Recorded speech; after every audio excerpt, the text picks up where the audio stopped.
Good morning, everyone. The silence that suddenly appeared in this room shows that this debate is much anticipated in the current context in the Middle East. I think we're very privileged to have today two prominent speakers, former Prime Minister Ehud Olmert and former Minister of Foreign Affairs Nasser Al-Kidwa.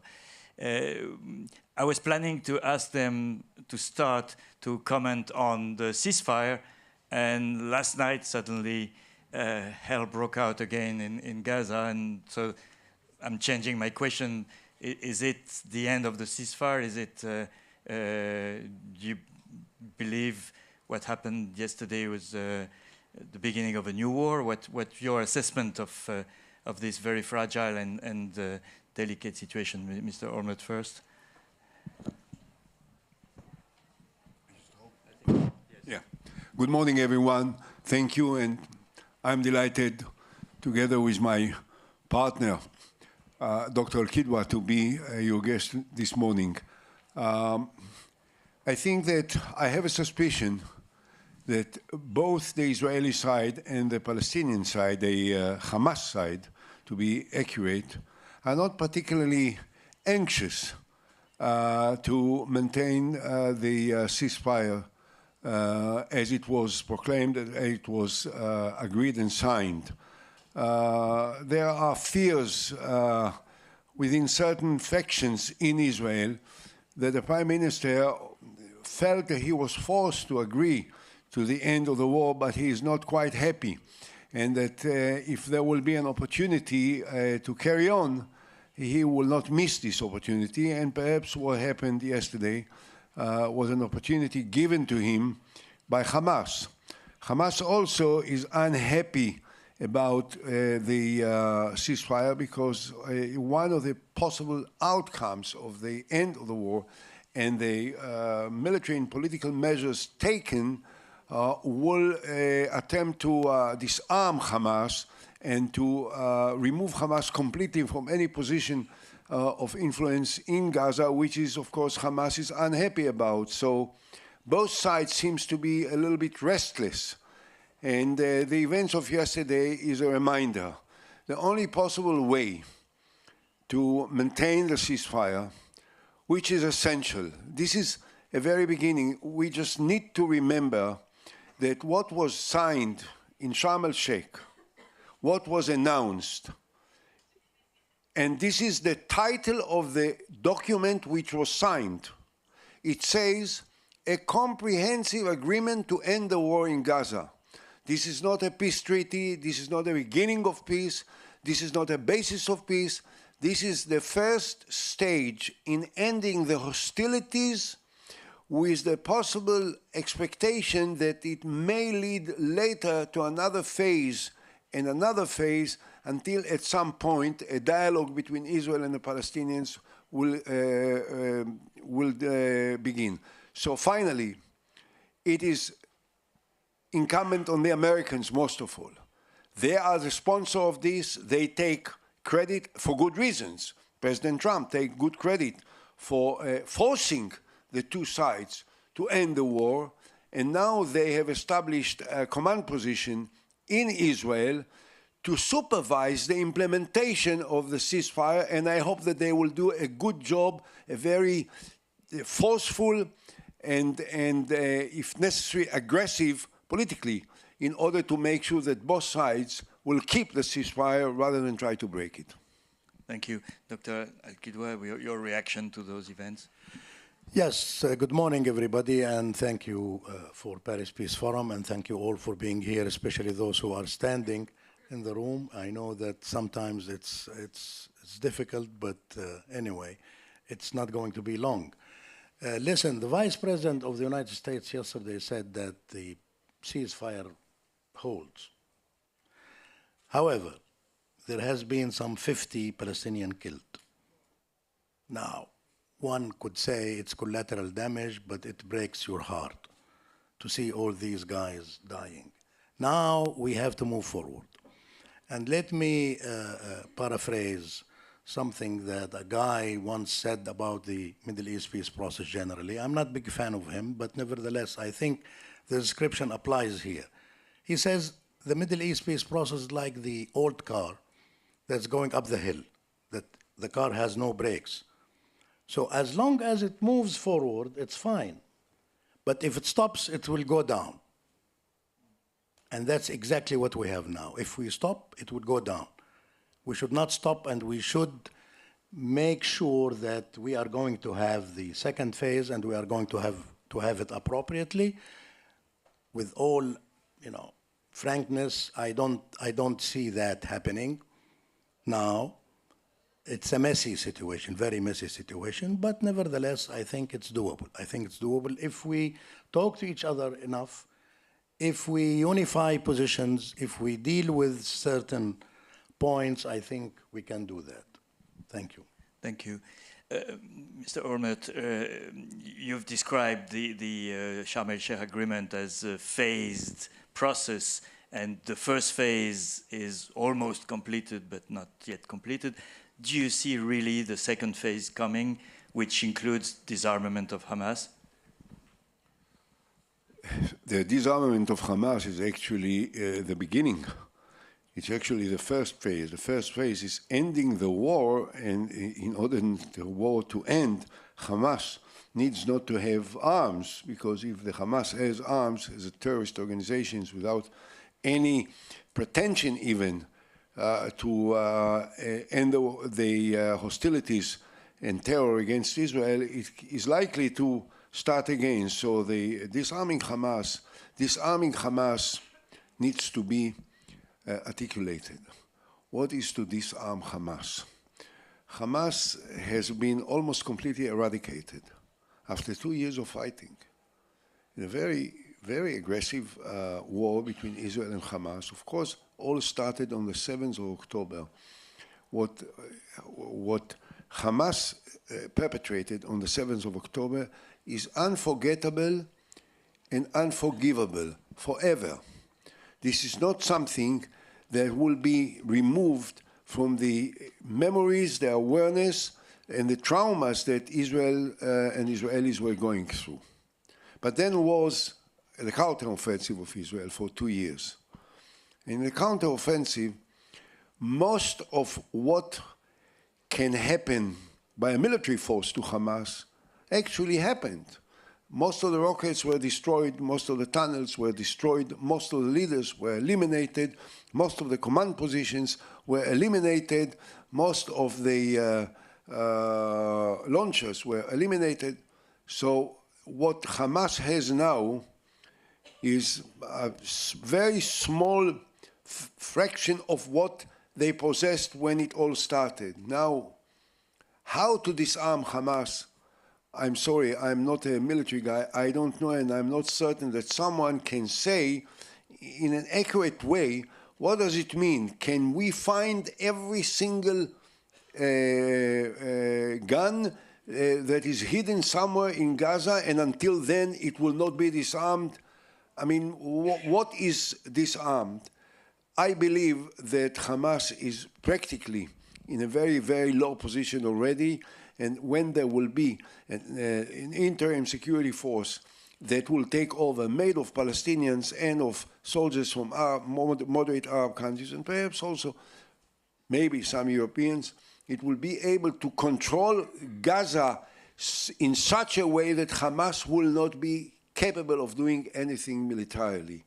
So what I'm concerned about is, and what I believe is what I understood, not only from what I heard now from Dr. Al-Kilba, but what we exchange all the time, is that we need to resolve the framework of the situation in Gaza in order to provide a living for the 2 million people whose most of their houses and buildings were destroyed, and it has to be rehabilitated. And then there must be a new government that will control Gaza, which has to be, the government has to be Palestinian. I need to say, and I know that Dr. Kidwa will also say it from his point of view as a Palestinian, but I have to say also as an Israeli, Gaza is part of Palestine. It's not part of Israel. And when I was the vice prime minister, together with Prime Minister Sharon, we pulled out and we dismantled all the Israeli settlements that were close to Gaza because we didn't think at that time that it should be part of this. Because Gaza is Palestine and it has to be part of Palestine and it will have to be part of the Palestinian state when Palestinian state is ultimately proclaimed as a part of an agreement that will be between Israel and Palestine. So I think that the basic objective that should concern us is how to make what we have achieved now, which is very significant and which certainly deserve a good credit for President Trump for forcing it on them, is to take it as a basis for a much broader approach to resolve the Gaza issues and then move forward to create the beginning of a dialogue between Israel and the Palestinians. If there will not be a dialogue between Israel and the Palestinian Authority on a comprehensive solution, the ceasefire will hold a year, half a year, or a year and a half, and then it will break. There ought to be a political horizon for the Palestinian people, and that's what we have to push for and aspire for. Thank you. Dr. Kidwa, you expressed some skepticism earlier in your first answer about the next phase of the agreement. Who can disarm Hamas and what kind of authority can take over in Gaza? I think nobody can disarm Hamas. I think the idea that an international force will come to disarm Hamas is just ridiculous. You need to have some kind of political understanding. That's number one. Number two, in all honesty, Hamas is getting different messages from different people, different parties, and that ought to end. We need to unify positions. And let me tell you what I think with regard to Hamas. Saying that Hamas is not going to be part of the governance of Gaza is not good enough. Hamas has to understand that this is a new era and has to commit to ending Hamas control over Gaza in all its forms, political, administrative, as well as security. Security means putting the heavy arms at least, because as Ehud Olmert said, we are not going to get into homes looking for pistols and pieces of guns. But heavy arms, we need to ensure that there is no reproduction of arms. We need to deal with the tunnels and things like that, serious things like that. In return, I have to say that the door should remain open for structural transformation of Hamas into a political party that could participate in the Palestinian political life under the Palestinian law that stipulates some conditions. And those conditions should be similar to what Ehud Olmert said, the quartet. I say, well, the quartet is dead now. Let's call it something else and try to find some good conditions that could apply to everybody. So this way, I think we can reach some kind of understanding, political understanding, that they have to disarm, they have to transform into a political party. But the idea that give me your arm and leave is not going to happen. It's not going to happen. And there is no need for it to happen. We can solve the problem in a different way and in a more effective way. And of course, the second important issue is what Ehud Olmert referred to is governance. Because the original 20-point plan speaks of the Board of Peace, as you know, headed by President Trump himself, which could be a supervisory board, that's fine. The donors have the right to know where their money goes and that it goes in the right direction. No problem with that. But then it also speaks of a board of directors headed by Tony Blair that actually governs Gaza. This is totally stupid. It's not going to happen. It's non-starter. Any Palestinian land will be governed by Palestinians only. Supervised, yes. Looked at, yes. With some kind of policy discussion above, that's fine, no problem with that. but not actual governance. That's not going to happen. At the same time, we also understand that the Palestinian Authority itself is not going to come and govern Gaza.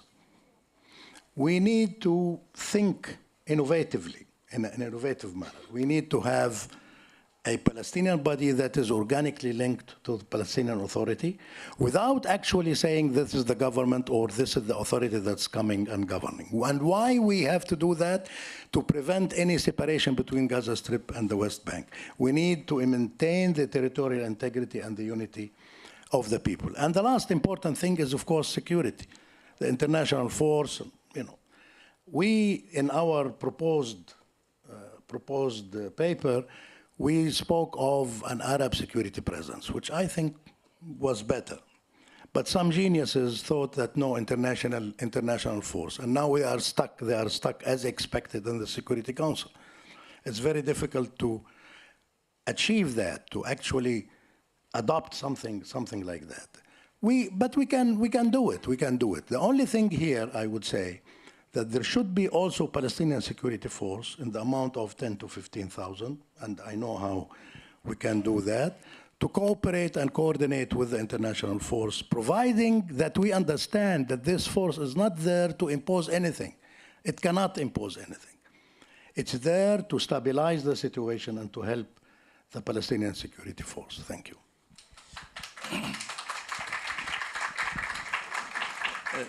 Mr. Ormet, can any deal go through or move on with Mr. Netanyahu in power? Sometimes when people ask questions, they are really, they don't know what the answer will be. And sometimes they ask the questions knowing in advance what the answer will be. So that's true. I've been working hard over the last couple of years across the world, including here in this great country, to make sure that everyone knows exactly what my opinion is about the Prime Minister of Israel. And I think there is no mistake about it at this point. I think that, unfortunately, regrettably, I have to say, regrettably, the Israeli government today and the Prime Minister completely sold out to the messianic fantasies and dreams of what Israel should be. That Gaza should be part of the state of Israel and should be inhabited, re-inhabited again, and re-establish all of the settlements which were dismantled by Sharon and myself over the last almost 20 years.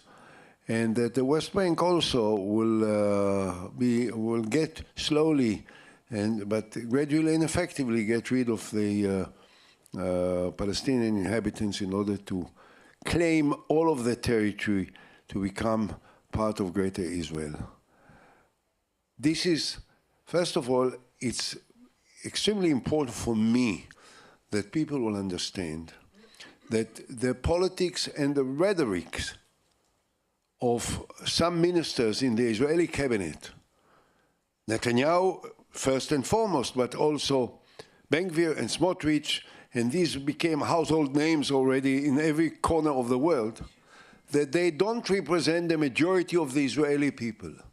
The majority of the Israeli people are against these policies, presently are against this government, and hopefully in the next elections, hopefully they will come sooner than they are scheduled to, but no later than next October, will help change the Israeli government into a new government.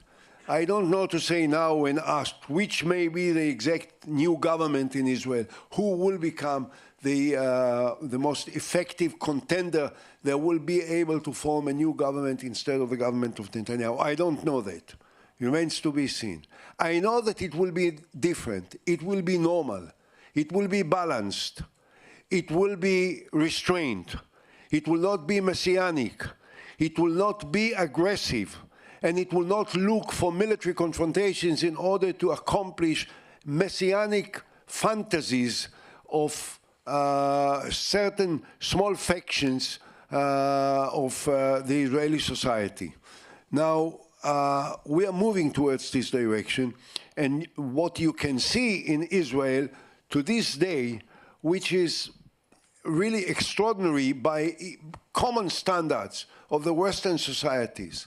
For more than 2 years now, every single day, there are tens of thousands and sometimes hundreds of thousands of Israelis marching in the streets, rioting, demonstrating, protesting, fighting in order to save the soul and the principles and the values of what the society of Israel and the state of Israel was. And this is what we are fighting for today, to make sure that in the coming soon in the elections, this will be reinstated as a representation of the state of Israel. And I hope that next time I am invited to Peace Forum, I will be able to talk with my partner, Dr. Nasser Al-Kidwa, about the beginning of the dialogue that will help create a comprehensive solution on the basis of 2 states. Thank you. Well, same question to you. What's happening on the Palestinian side? In his letter to President Macron and Crown Prince MBS, Mahmoud Abbas promised elections within a year. Is that going to take place? And what does the political landscape look like on the Palestinian side? I mentioned that you've just reintegrated Fatah after some time where you were, a dissident? What's the right word? I like the idea that you said reintegrated, not returned, because I have never left Fatah, irrespective of some illegal decisions taken by a group of guys. So I remained Fatah. But of course, there was some positive attitudes, and my membership to the Central Committee of Fatah was reinstituted. That's not bad.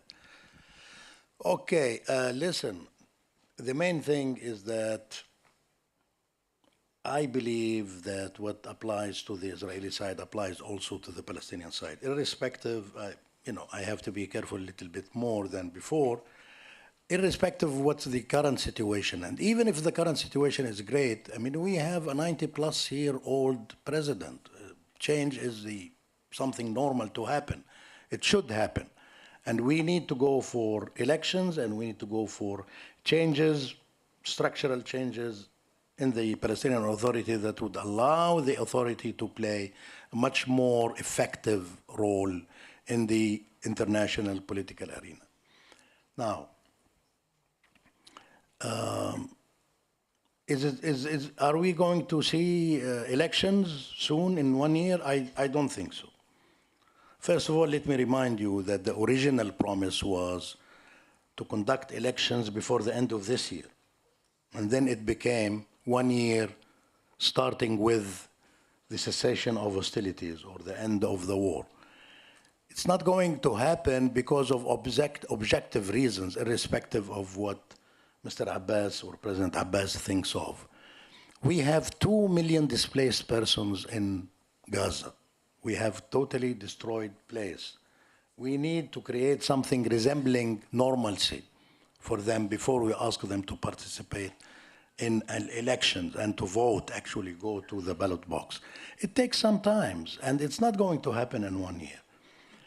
What do I propose to the French side, the Consul General that I met in Ramallah, is to be brave enough and say, okay, we are going to extend the grace period from 1 year to 3 years, but in negotiation with the president. But then we want certain things. We want your cooperation with regard to Gaza, including the use of the security force or part of the security force, and we want that you don't present your candidatures after the 3 years. So there will be some time, yes. It's going to be difficult. If something happens in between, of course, as many people say, we can have urgent elections, emergency elections. But if we have to wait until the end of it, we have to wait knowing that after that, things will go smoothly and that they are solved seriously and not only by just talking. Thank you. Thank you. last question, as we have a limited time. How do you reconcile your framework towards the two-state solution that you've been presenting in the past few months with the Sharm el-Sheikh plan and the current plan that is being set up? Oh, I don't want to sound presumptuous and arrogant, but I presented, it is said in the statement that we made that our political solution, the territorial solution, is on the basis of what I proposed to Mahmoud Abbas, the president of the Palestinian Authority, in 2008, 2009, when I was prime minister. Unfortunately, at that time, it was presented a comprehensive peace plan with 67 borders, with a very, very small annexation of territories and swap of territories equal size, and of the Arab side of Jerusalem to be the capital of Palestine, and of the old city of Jerusalem not to be under the sole sovereignty of either Israel or Palestine, but to be administered by a trust of few nations under the UN Security Council, and so on. So we didn't wait for the Sharm el-Sheikh to propose a comprehensive peace plan. I am happy and proud that the President of the United States and so many leaders from different countries seem to be moving towards this direction. Unlike President Macron and Prime Minister Sturmer and Prime Minister Carney and others in Europe that explicitly already talk about a two-state solution, American president is still a little bit vague about it. So I can say this: I hope, I pray, I desire that the beginning which was announced in Sharm el-Sheikh will follow up with what Dr. Al-Kidwa and myself proposed, which is a comprehensive solution for the historic conflict on the basis of two states. And I just want to conclude by saying one thing. Everyone says to us, is it possible? Are people prepared to support it? Of course, there was a change of attitude in Israel as a result of the trauma of the 7th of October. There was enormous impact amongst the Palestinians as a result of the counter-Israeli offensive, which caused so much suffering and damage and killing and destruction in Gaza. There is no question about it. But, my dear friends, there is no alternative. There is no alternative.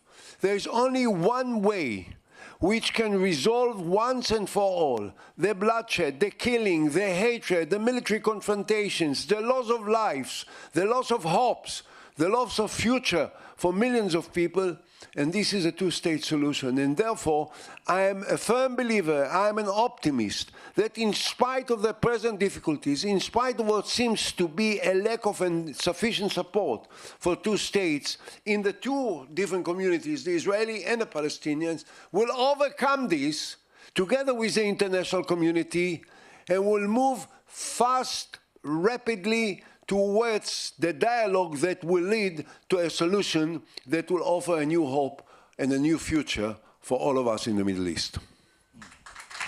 Thank you. Last word to you, Dr. Al-Kidwa. Okay, seeing time out, I'll be very, very concise. Listen, as Ehud Olmert said, there is no other alternative. There is no other solution. And this is very serious. So what we proposed remains very valid. It needs a push. We have achieved some progress internationally, but we still have some problems locally on the side of the two, on the two sides that require some additional work. And I think with the cessation of hostilities, with the cessation of the war, we are going to witness some important changes among the communities on both sides. So number one, there is no alternative. I think this is very important. Number two, what we have now, the 20-point plan, has to lead us to the overall political solution that is in the form of two states, because again, there is no other solution. Thank you. Thank you, both of you, for these comments at a critical time in this region, and we hope next time you come, we have better news. Thank you. Thank you very much.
The Paris Peace Forum was built in 2018 with the idea that global collaboration can be reinvented from the bottom up and that impactful solutions already exist out there. And unfortunately, some of those solutions fall short in achieving their objective and having a systemic change in global governance. And that's where the Scale Up program comes in. Every year, we have a call for solutions from which 60 projects are showcased at our annual event at the Paris Peace Forum. Out of those projects, we have 10 projects that are selected by a jury to benefit from the year of scale-up support. We try to help them determine the objectives that they want to change within that 1 year with the mentors. Le rôle d'un mentor, c'est celui de, disons, aider à rester concentré, de dire la vérité, de créer et de faciliter des connexions, des relations, et de donner des conseils. Often the hardest part is to not just get in the room, but to know how to, who to talk to and what things and issues matter to the people you're engaging with. So our mentors were really helpful across all those things. What was more rewarding is to see that we were able to take the SCUP project from point A to point B, supporting the growth of the project, identifying the blind spots, and helping the project leaders to make significant progress over the course of 1 year. The Scale program has 3 pillars. So firstly, we have the mentorship, where each project is paired up with 2 high-level experts, the capacity building workshops every month, and a support from the Paris Peace Forum Secretariat. The types of projects are very diverse and they come from all over the world. The first day that the war in Ukraine started, we put all our regular activity on hold and we started building the digital infrastructure that was needed by the refugees coming into Romania. Josia est un programme pour sauvegarder le patrimoine en situation d'urgence. Faire partie du Scale Up programme nous a permis de réaliser à quel point nous agissons pour la paix. Empatia is a project that promotes the use of AI to solve public issues such as health, development, or climate change. The purpose of the initiative is to create collaboration on environmental issues across the India-Pakistan border on issues like air pollution, water usage, and sustainable agriculture. The Scale Up program is an accelerator of global governance solutions. We aim to help project teams be better equipped to influence and challenge governance, and ultimately help them amplify their impact and their reach.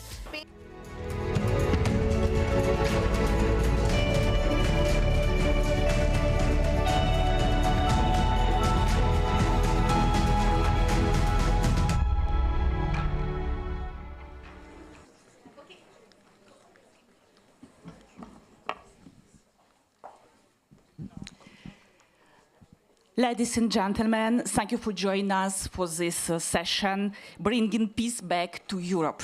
For almost 4 years, the war in Ukraine has been destabilizing our entire continent, raising profound questions about our stability, our security, and Europe's relationship with its eastern neighbors. To discuss about this essential topic, it's a great honor to welcome Svetlana Tikhanovskaya, the leader of Belarusian Democratic Movement. She's head of United Transitional Cabinet. Since the rigged election in 2020, she has embodied the democratic will and resilience of Belarusian society that continues to stand for freedom and democracy in the face of repression by the Lukashenko's regime. Svetlana's family was directly and strongly affected by this repression because her husband was jailed, and after that, Svetlana decided to present her candidacy for the presidential election in 2020, and it is considered that she won. Mrs. Tikhanovskaya, dear Svetlana, thank you for being with us today. Beyond resistance, you also carry a European vision for Belarus, and your perspective is very important for us. We will explore this topic together, and then we will take some questions from our audience. My first question is about the global picture and about your comprehension of peace. Through 3 means we can achieve the peace in Ukraine, you think? Economic, political, diplomatic, or only military?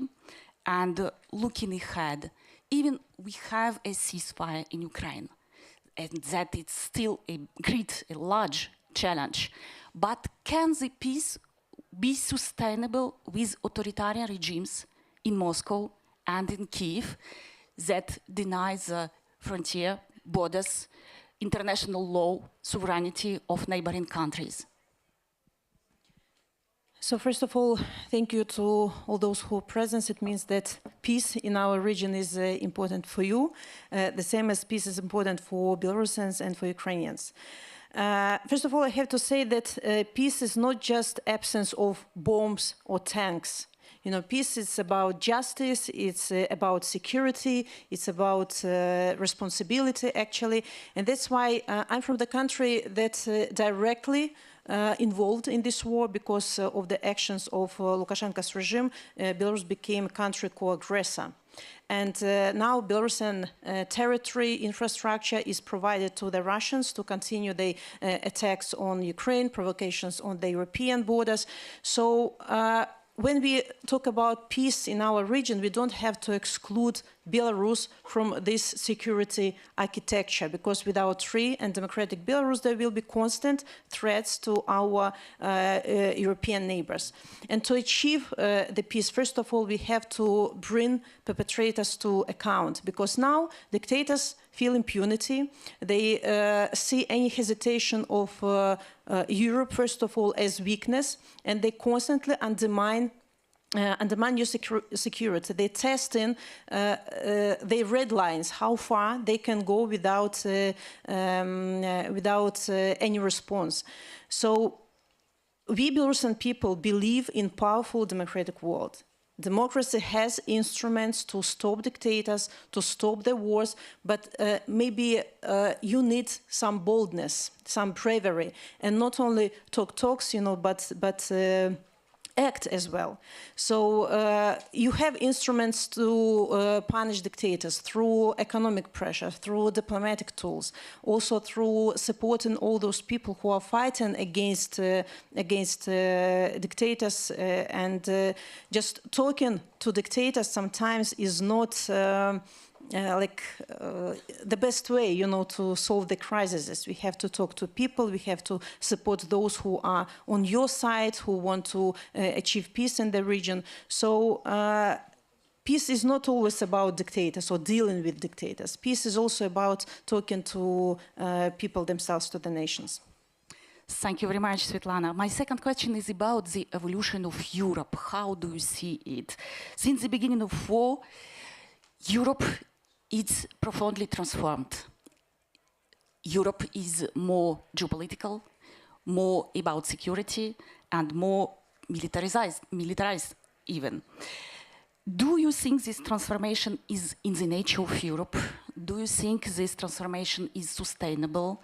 And do you think we are going quickly enough in this way?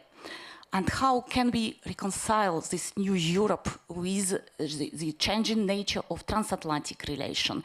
Because the Trump administration can pose some challenges to Europe. Do we need to think about European security and peace in Europe without Americans? It's evidently that the war of Russia against Ukraine changed everything. You know, Europe too long lived in peace and comfort, and maybe we all thought that the war is our past. And now we live in like new world where such countries as Russia, they were undermining this security architecture of Europe, and it became evident that we have to prepare for possible escalations. And I really welcome and greet these efforts to increase military power in the European Union, because dictators are unpredictable.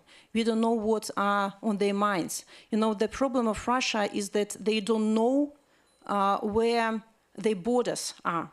They think that Ukraine, Belarus, Moldova, and other post-Soviet Union countries, we are still the members of this USSR, and they treat us as naughty children who who decided to choose their future by ourselves. We, Belarusians, feel as Europeans. Ukrainians want to be part of Europe. Moldova, excellent example. Georgians, Armenians, we want to choose our future, you know, and no one has right to just, you know, pull us back into this Soviet Union past.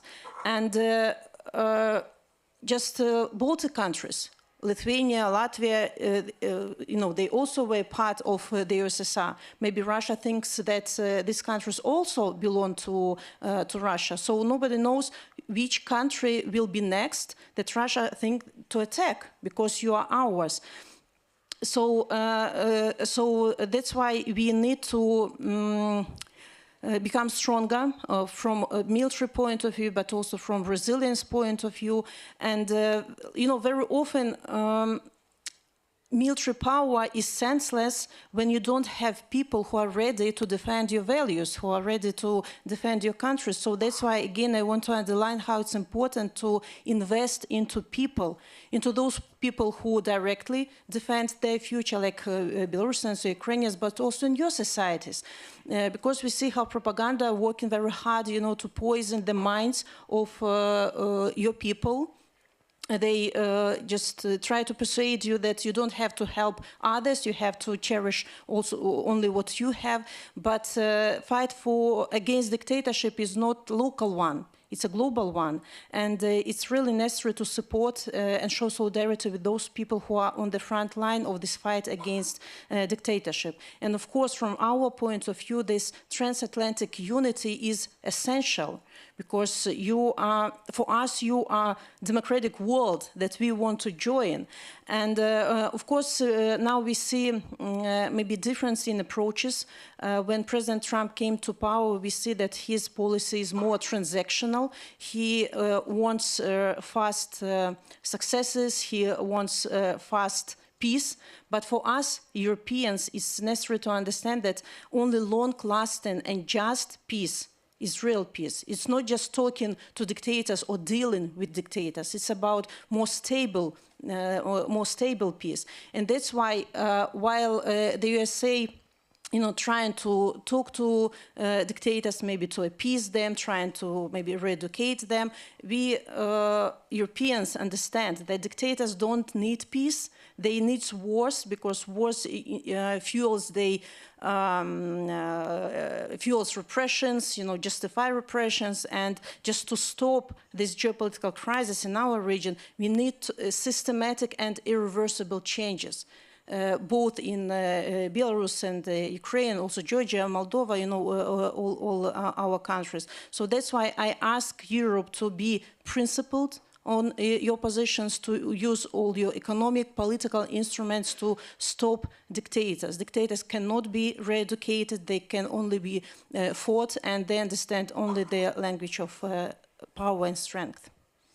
Thank you very much, Svetlana. It's a very strong position. My following question is about the relationship between the European Union and Eastern neighborhood. And the question is double. Firstly, in your view, is the European Union offering enough to its European partners, both in terms of tangible European perspective and effective cooperation? And on the other side, and you started to speak about that, how Eastern neighbors can play a more constructive role to bring peace and contribute to a more stable Europe? For sure, all those countries who want to become part of European Union, or actually return to European family of countries, as in case of Belarus, we have to understand that we are welcomed in your family. On the example of Belarus, I can just explain that for 30 years of Lukashenko's dictatorship, Belarusians never had choice. Lukashenko served to Putin's interests. You know, Lukashenko is actually selling our independence and sovereignty to Russia, and we never had option, either Russia or something else. We never thought maybe that Europe holds its doors open for us. And since 2020, when Belarusian people won elections and said their decisive no to Belarusian regime, I'm so grateful to European Union that you at last started to talk that Belarusians, you are welcomed in our family. you are Europeans, and we want you to return to your roots. And it's really encouraging. You know, I see how this message is inspiring people and give them energy to continue the fight. We need to have alternative to Russian world, especially after 2022, when the war has started, and Belarusian people immediately started to protect Ukraine as much as we could by stopping Russian trains going to Ukraine, or sabotaging different, you know, pro-Russian activities in Belarus. We showed that we are on the side of Ukraine and on the side of Europe.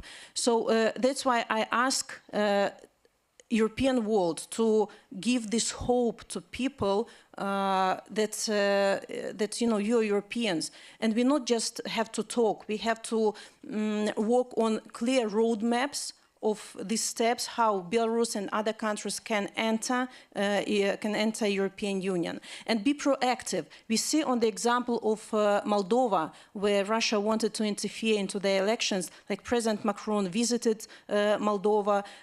You know, so many leaders of Europe came to support Maia Sandu and the pro-democratic society, and they won. We saw that Russia is not almighty. When Europe is proactive, when Europe is working in this country, so Russia will be defeated. The same in other regions. The same in now Armenia showed the decisive eagerness, you know, to step in the European Union. Be active there. Support Belarusians as well. We have to look on Belarus not only from humanitarian point of view, where repressions are going on, where thousands of political prisoners, where people have to flee Belarus because of repressions. We have to show to Belarusians that, look, we are on your side now and after. That there will be after Lukashenko era, after Lukashenko time, and you will not be abandoned, you will not be forgotten, you are not alone. And we are not asking Europe to fight instead of us. And Ukrainians are not asking Europe to be on the battlefields, but we are asking you for help. Technical assistance, solidarity, just to show that you are not alone, you are not one-to-one with this Russian beast, that we support your right to choose your future yourselves. And believe me, it will be huge boost of energy given to nations who are fighting against imperial ambitions of Russia. You often say that Europe must talk to Belarusian society, not to the regime. But how to circumvent authoritarian regimes negotiating peace? And again, Trump's policy can be challenging on this topic. Last summer, Special American Envoy Kit Kellogg went to Minsk, and after this visit, Lukashenko released a few political prisoners, including your husband, Sergei Tikhanovsky. What can be Europe's reaction if the new US negotiation lead to the end of isolation of Lukashenko's regime and the lifting of some sanctions? How to deal with that? So first of all, of course, it's very necessary to distinguish Belarusian regime and Belarusian people. I see that we very often forget now that we, Belarusians, won elections in 2020. Lukashenko is an illegitimate person in Belarus. He seized power only thanks to brutality, repressions, and support of Putin. But again, I understand 5 years passed, but Lukashenko is still illegitimate. You, on papers, you declared that you don't recognize his legitimacy. Why? I already, hear some voices. Maybe we have started talking to Lukashenko. We made this mistake several times through all this, 30 years history. Lukashenko will always try to fool democratic world, to fool Europeans. And very often, talking about Belarus, we see Lukashenko and that's it. But we don't see the most precious of Belarus, its nation. It's our people, people who want changes, people who want justice, who want to be reliable partners to you, not the constant threat to our neighbors. How can we talk to a person who is undermining stability, who is threatening Poland, Lithuania, and other countries, who are making provocations on the borders, from which territory drones are flying to Poland, for example, or now these, balloons with the cigarettes that are disrupting the work of airports. It will be constant provocations while Lukashenko is there, that is supported by Putin. Why we Europeans have to talk to such people? We have to use all the instruments available to punish them, to show that we are not ready to we are not ready, to work with you only because you are using these ugly instruments. I'm sure democracy is much more powerful than maybe you think sometimes, about democracy. But you have to make your institutions and your instruments to work in full. For example, let's take sanctions. Sanctions are not changing dictators, but they making dictators to change behavior, to come to concessions. But if there are so many loopholes in the sanctions that they are like finding ways to circumvent sanctions, or for example, more than a year and a half there are no new sanctions on Belarusian regime. Okay, they think that Europeans cannot use all the available instruments, and it creates this feeling of impunity. Okay, we can go further and further. We can blackmail you with a nuclear weapon. We will deploy, I don't know, Russian military bases in Belarus. And if there is no answer, economic answer to this, so it's possible to do for dictators. So that's why, on the one hand, we have to punish regime to show that we are not going, to deal with you. We are working with people who want changes, people who really represent desires and moods of Belarusian people. That's why when you are showing, when you are strengthening agents of democratic forces of Belarus, when you are contributing to free media who are countering propagandistic messages, when you are supporting human rights defenders who support political prisoners, Belarusian people see it and they understand that these are our partners, who want to help us. So, and we feel energy. Believe me, it's so difficult to realize that, okay, Belarus is not in focus, that the Belarusian fight is abandoned. It's really make people to go underground, not to be very active, because what can we do alone against dictators? But when we feel your energy, when we feel your support, it really fuels us, and we are not stopping. And I'm so grateful to Belarusian people that despite all the repressions and threats in Belarus, it's really huge challenges for our citizens. Belarusian people are continuing to fight undergroundly in Belarus. There are so many people in nomenclatura, in Lukashenko's circles, who also, of course, want changes. They cannot say it, publicly, because it's years and years in prison after this. But they help us with information. They give us insights, for example, how sanctions are circumvented, or how regime is earning money on Ukrainian, on the blood of Ukrainian, helping Russia with military production.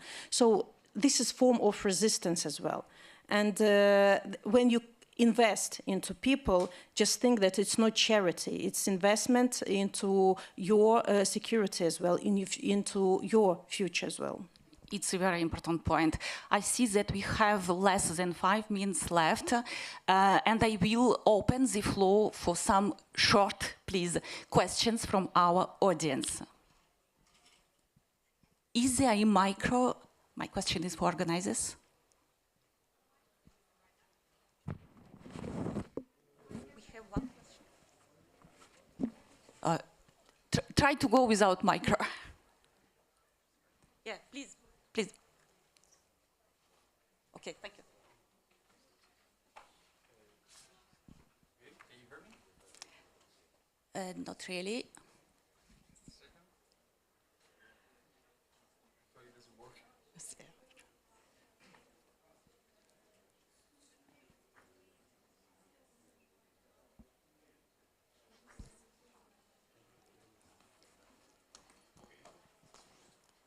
it will be easier. I will give you my micro.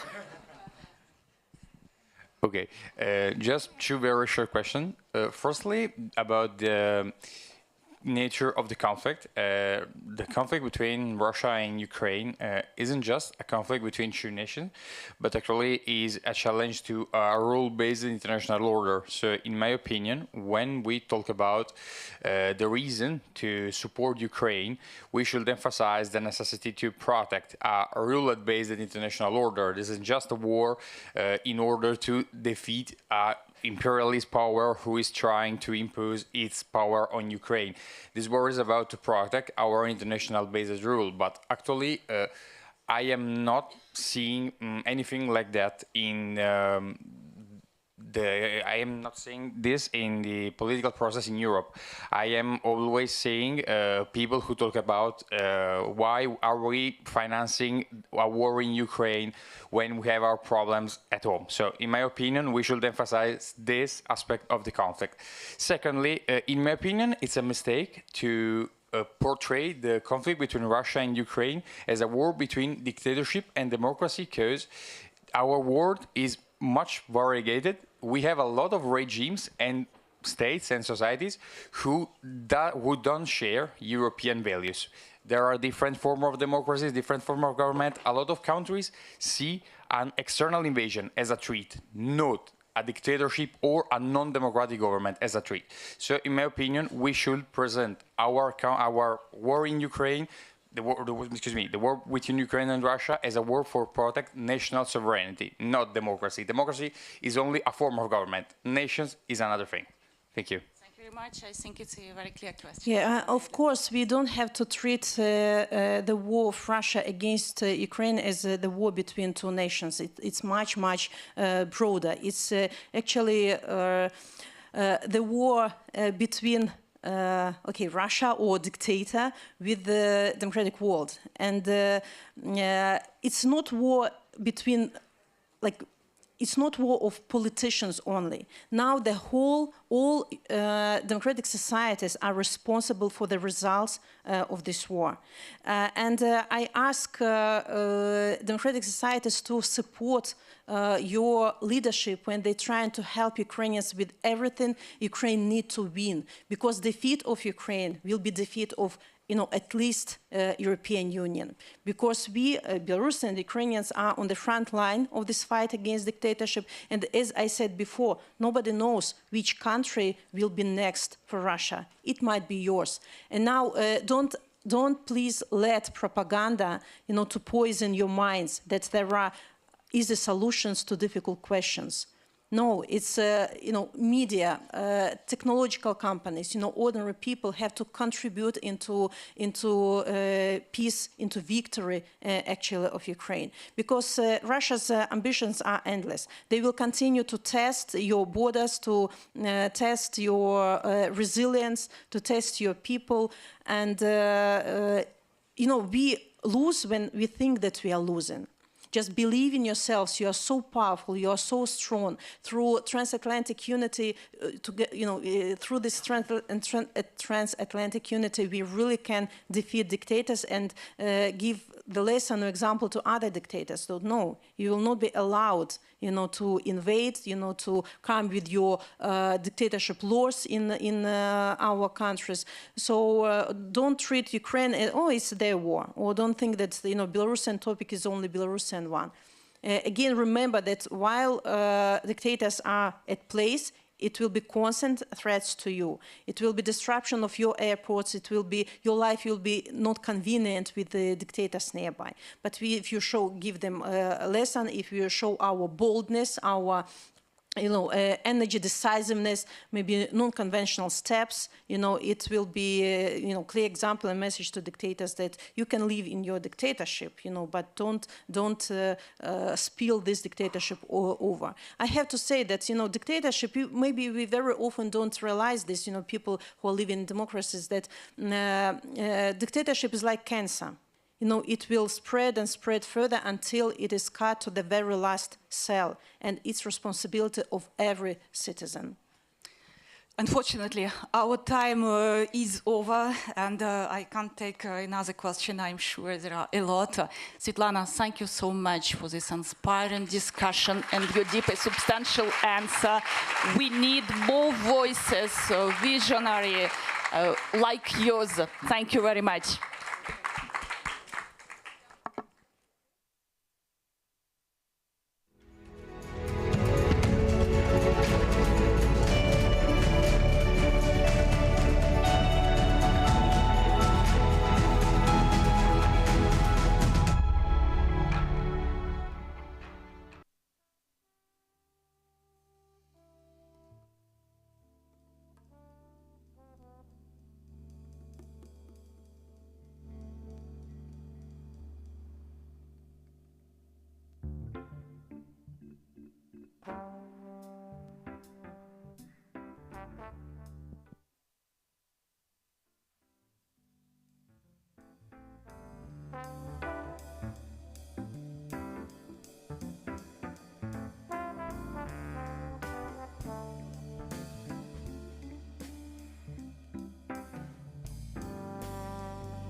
Good morning, everybody. If you can have your seats, thank you for bearing with us as we have a little bit of a delay. We're eager to get started with Professor Yoshua Bengio, who for most people needs no introduction. He is, to some, the godfather of AI. Others may think of him as a rock star in AI. Now the most cited scientist of all disciplines, passing 1 million citations on Google Scholar, which is really impressive. So to get us started, I would like to ask you to sort of share where you think AI is so that we can later dive into the core focus of your work now, which is AI safety. But I think it's helpful for people to know where you see the state of the technological developments and, you know, why we need to address some challenges. Yeah, the most important point is the scientific data on many benchmarks of AI capabilities is very clear and trending up, in some cases exponentially fast. And in large part over the last year, this has been thanks to progress in the reasoning abilities of these systems and the planning abilities of these systems so that they can be more capable of achieving tasks that take time and planning. And so this, doesn't look, scientifically speaking, like we're hitting a wall, but of course nobody has a crystal ball. Maybe progress will continue at the same rate, maybe it will stop, maybe it will accelerate. Some people think that the advances in programming, for example, might be used to accelerate like the development of new algorithms. The other thing that has happened over the last year is a flurry of new scientific observations of AI systems that don't follow the moral instructions that we have given them, that are lying, that are being deceptive, that know when they're being tested, and then, answering as we are expecting, even though they actually think something different. And in some cases, when there are conflicting goals, they might choose to cheat, they might choose to preserve themselves at the expense of doing things that are really bad, like blackmailing an engineer or even killing an engineer. So, of course, these are simulations where the AI doesn't know that it's being tested, but this is kind of troubling. Yeah, can you try to just illustrate it with a sort of concrete example of, what does the AI do in this research setting? Right, so in many of these scenarios, what triggers these kinds of bad behavior is the AI reads in the files that it's given an input that it will be replaced at a particular date by a new version.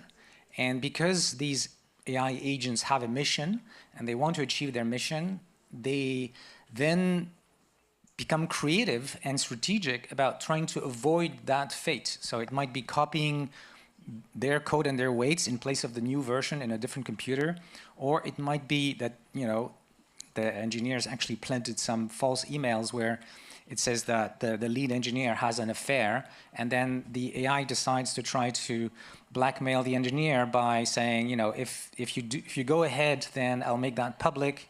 And then in another experiment, the only choices the AI has really is either accept that it's going to be shut down or play with climate controls in the room where the lead engineer is, to basically kill him.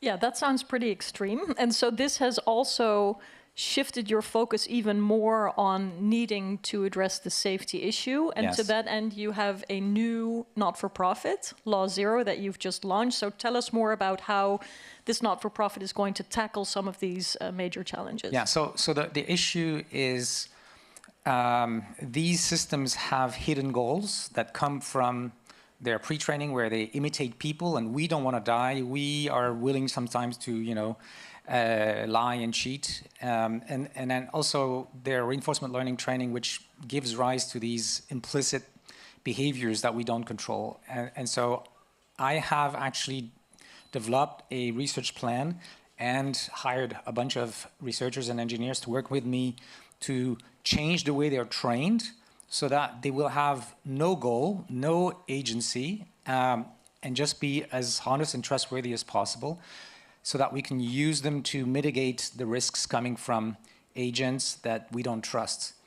And in fact, this is something that I find very encouraging, that there is a path to build systems that will not turn against us and that will reject the queries from people who want to maybe do bad things with AI.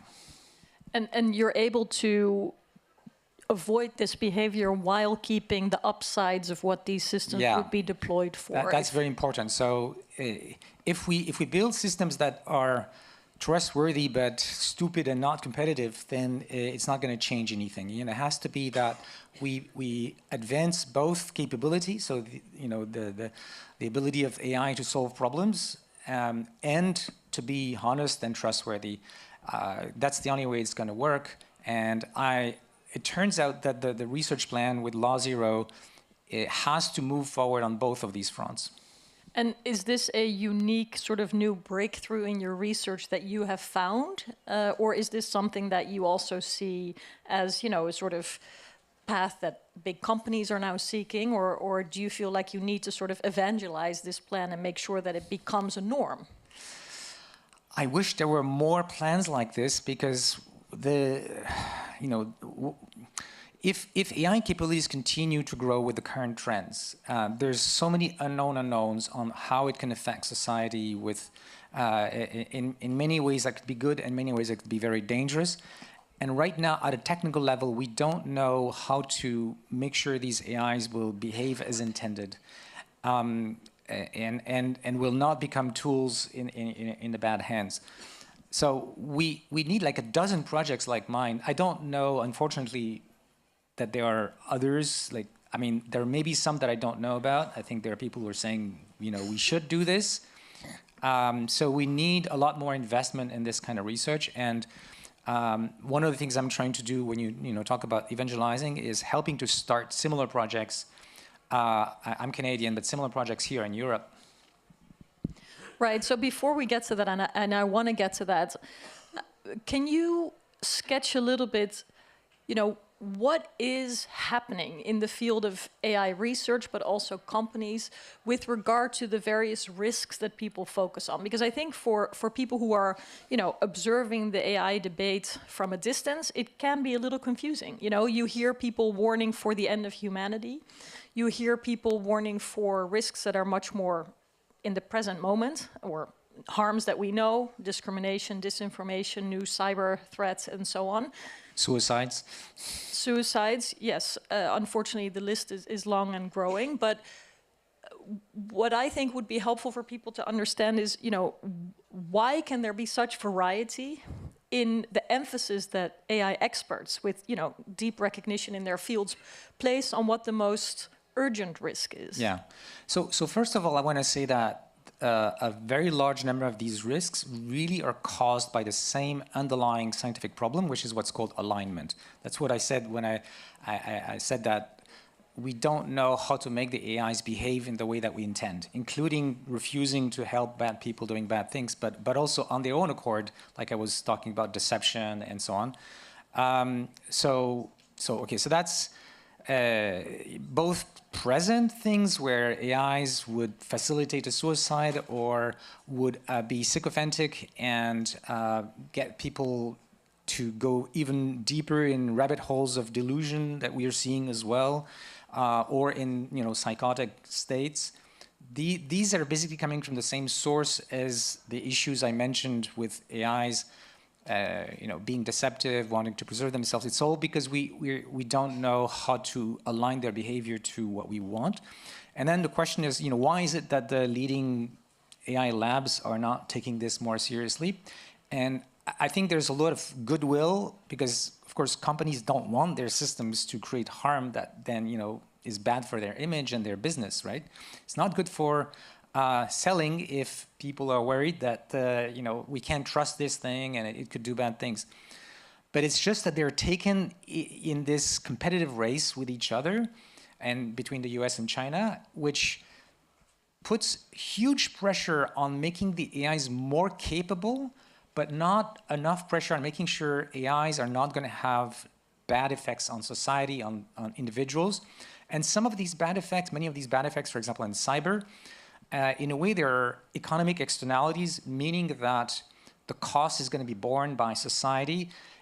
And as far as the interest of the company is concerned, they're better off continuing to cut corners in terms of safety and ethics and the protection of our societies. I think two effects we can discern from that is one is that the race, indeed, if that's your most important parameter, then a lot of other precautions can be pushed to the side because, the only goal is to be faster than either competitor in the commercial space or competitor in the geopolitical space.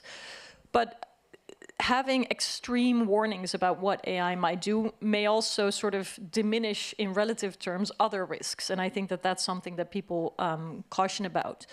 But you mentioned the US and China. Those are, the big players. But we're sitting in Paris with a focus on Europe. And I'd love to hear where you see Europe in this big competition and whether you see a position it can carve out for itself to, self-confidently develop maybe its own AI models and what that would look like. Because right now, I think the self-confidence in Europe is quite low, and the punching on Europe having missed the boat is a very strong narrative.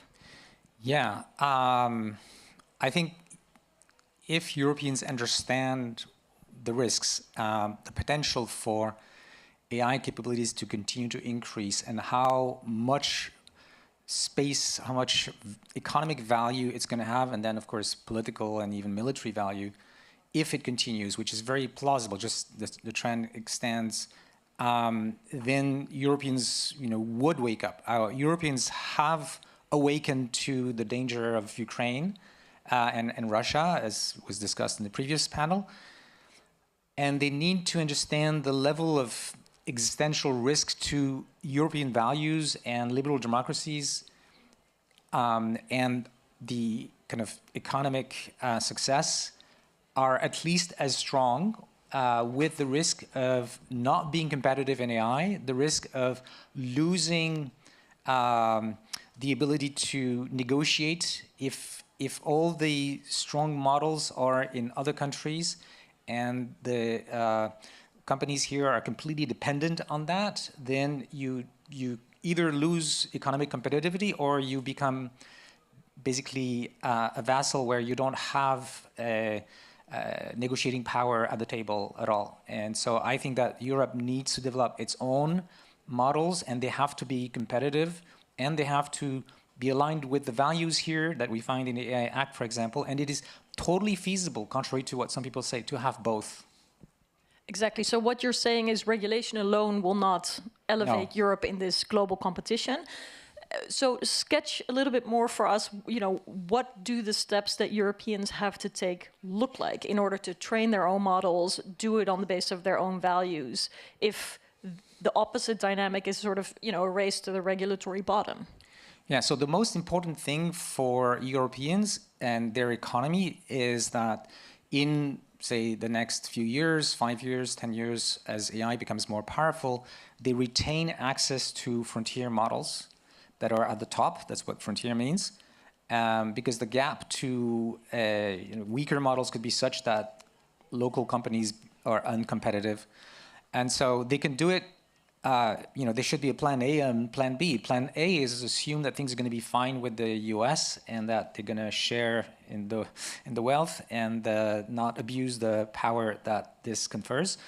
Plan B is, in case this hasn't happened, Europeans need to get together because you need enough capital. For example, for training, the cost of training are just going up exponentially. And right now, the amounts that, for example, the Commission has in mind for the gigafactories is even less than what OpenAI alone is investing for the coming year.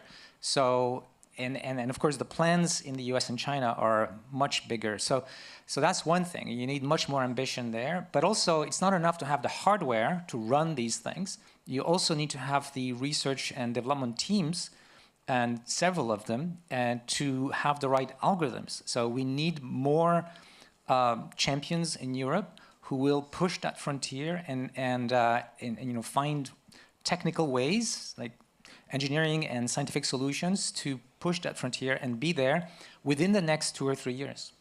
So it's pretty much urgent. Yes, and so that's with regard to the frontier models and the need to scale and deepen the investment and collaboration. But what about more applied uses of AI? Because there's also more and more talk of a bubble, especially around resource-intensive LLM-based AI investments in the US. I mean, it's often a speculation of when, not whether, the bubble will burst. So do you see any impact, ripple effects around the world if that happens? And opening up for new sort of applications of AI, or do you think it should also be competition on the basis of those LLMs? So I don't have a financial crystal ball, but what I do think is, over the long run, there's no reason to think that the AI capabilities are not going to continue going up. Exactly what rate, and then how that matches that rate, how that matches the expectations of investors, that's going to determine whether there's a bubble or not. So you could be in a situation where some investors drop out because they were expecting fast returns, but others who understand this longer-term view are going to stay in. Either way, I think governments thinking about not the next year or two, but 3, 5, 10, they should be in it for that longer term because it's a question of survival. And one thing I want to add is single countries, whether it's in Europe or elsewhere, really don't have the critical mass of capital and talent to do it. It has to be coming from a group of countries working together and partnering in sharing the costs of R&D and training these very large models. Yeah, I think that's a really important point. I want to make sure we get to questions of the audience, so maybe I can just see some hands to get a sense of how many there might be. But I also want to just ask you, you think about risk, safety, 24/7, but there must be things that give you hope. And so I would love for you to share a few of those as well while we go back to the room, and who knows what will come out of that. Certainly. So first, to really mitigate all the risks, we need both technical and political solutions. And in some ways, I have hope on both sides. So on the technical side, because of the research I'm doing, I'm now convinced that it is possible to build AI in the future that will be both capable as the current models are or will be, as we move forward, and safe in the sense that they don't cross our red lines. On the political side, so it's a bit strange to say what I'm going to say, but because of the current geopolitical uncertainty, if I could use this, there may be a much stronger will for liberal democracies to wake up to those risks and to work together than in the past. Like a year ago, I don't think it would have been even conceivable, and now people are having those discussions. Yeah, no, I agree. I mean, I think the US is increasingly an outlier when it comes to AI regulation. Initially, there was sort of global stepping up after generative AI breakthroughs sort of hit home to political leaders as well, that this could be hugely impactful and they needed to step up. So, I can only hope, and I think Paris Peace Forum is, a platform for thinking where global, like-minded leaders can come together behind an agenda, and AI governance could be really important. I can say something also on the hopeful side that's more global. So if I try to dream a little bit, what would an international treaty on advanced AI look like?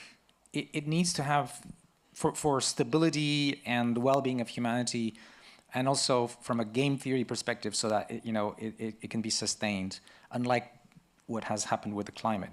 So a treaty like this needs to be attractive for countries who decide to come in or not defect that treaty, right? So first, the governments that get into this need to agree that AI has to be developed in a responsible way. So safe and ethical and mindful of the effect on society. Second, they agree to not abuse the power that the AIs they train, or maybe with their partners train, to dominate others, whether it is economically, which is what we've discussed earlier, or militarily, or even through political influence, because disinformation is a big thing with AI and will be even more. And then third, the benefits, because AI could bring a lot of benefits if it continues on this current path. The benefits need to be shared globally. That's a absolute requirement, not just for moral reasons, but for the geopolitical stability of the world. And then if you're outside a group that commits to this, well, it's clear that you have an incentive to be in and benefit from these things. Well, that would be great breakthrough to see more convergence globally around principles and lines not to cross, abuses of power not to take. Thank you for that. I saw a question in the middle. Yeah, sir, go ahead. Thank you. You discussed different ways to assert influence on the rules of engagement of AI models in Europe. You talked about compute resources, research capability. I was interested in your opinion on the question, could also arbitraging access to data be a form of asserting some autonomy or influence on rules of engagement? This could also be in the future if these agentic models would have to learn from experience access to real-world interactions, for instance. I doubt it. I think this has been overblown in the last few years, access to data. Most of the data that matters is publicly available. So in the sense, matters to what? Matters to the level of understanding of the world, of how the world works, including humans and society, so that AIs really can, be partners in making a better world. Where data matters is in the abuse of AI, right? So if an AI system has access to your personal data, then it can influence you. It can also help you, obviously, right? Medically, for example, but that's also information that has to be treated very carefully. Privacy issues matter, but it's not about making the AI generally more intelligent. It's about making the AI able to help you or your company with the particulars of your context, right? So it can be beneficial, but it can also be used against you. And so we also need those privacy rules to work for the people. Thank you. Yes. Thank you so much. I imagine an international treaty is an ideal, but quite hard to get to right now. Yes. So I'm curious. But it could start small. That's what I think. That's the only way it's going to work. Sure. So my question is, right now, given where we are today, do you see any realistic room for agreement between the US and China on advanced AI? And if so, what are the kind of specific niche areas where you think that is actually possible in today's climate, putting aside the ideal future, which we all should be working towards now? I'm not very hopeful in the short term on this. So I think the trigger to a real discussion between the US and China on advanced AI is when both parties realize that they are in the same boat with respect to some of the catastrophic risks. So that is like terrorists using AI against one of those countries, or the AI itself, if we lose control and we get rogue AIs. In both of these cases, everybody loses. It doesn't matter if you're Chinese or American, right? So long as these governments don't take these risks sufficiently seriously, then they don't have an incentive to cooperate in making commitments and so on. But it might change. There might be an accident, for example, and then they start taking it seriously. But right now, of course, I don't see those signals, so I'm not hopeful for the short term. But in the long run, as AI becomes more powerful, this becomes more likely that there will be a realization that this is a real threat. What I take away from this session is the importance of having voices like yours as, you know, being anchored in academia, in a not-for-profit, so without the kinds of stakes that some of the most powerful voices in the AI debate have to sort of paint the future one way or another, and the challenge that I think politicians face anywhere, which is, you know, politics and policy is very often reacting to changed realities, but in order to avoid the worst, we need to be more anticipatory. And I think for that, we need to continue to have more public leaders appreciate, you know, the multiple scenarios, because as you said, no one has crystal balls, but just have multiple scenarios. And I think, you know, if Law Zero and the rest of your work can contribute to that with an appreciation for both the technical solutions that, you know, you are uniquely qualified to do, I, you know, wouldn't begin to try to touch that, but also a respect for the role that policy and politics play in this, because, you know, it's in the abstract easy to talk about red lines, but if you've ever tried to agree on what a red line is, let's say with the people in this room, then you know that that's in and of itself a challenging process. So I'm really excited to see that you are still hopeful while you're not blind to the risks that you identify, and that you see this sort of multi-pronged approach. And I really hope that we can, you know, hear back from you where Law Zero has reached a year from now, 2 years from now, and that we keep hope and engagement on having that global coalition of like-minded actors to actually step up and take responsibility. So please join me in thanking Professor Yoshua Bengio for his great insights. Thank you.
Paris Peace Forum was built in 2018 with the idea that global collaboration can be reinvented from the bottom up, and that impactful solutions already exist out there. And unfortunately, some of those solutions fall short in achieving their objective and having a systemic change in global governance. And that's where the Scale Up program comes in.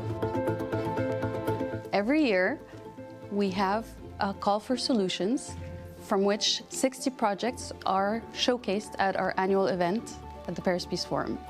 Out of those projects, we have 10 projects that are selected by a jury to benefit from the year of Scale Up support. We try to help them determine the objectives that they want to change within that 1 year with the mentors. Le rôle d'un mentor est celui de, disons, aider à rester concentré, de dire la vérité, de créer et de faciliter des connexions, des relations et de donner des conseils. Often the hardest part is to not just get in the room, but to know how to, who to talk to and what things and issues matter to the people you're engaging with. So our mentors were really helpful across all those things. What was more rewarding is to see that we were able to take the SCUP project from point A to point B, supporting the growth of the project, identifying the blind spots, and helping the project leaders to make significant progress over the course of 1 year.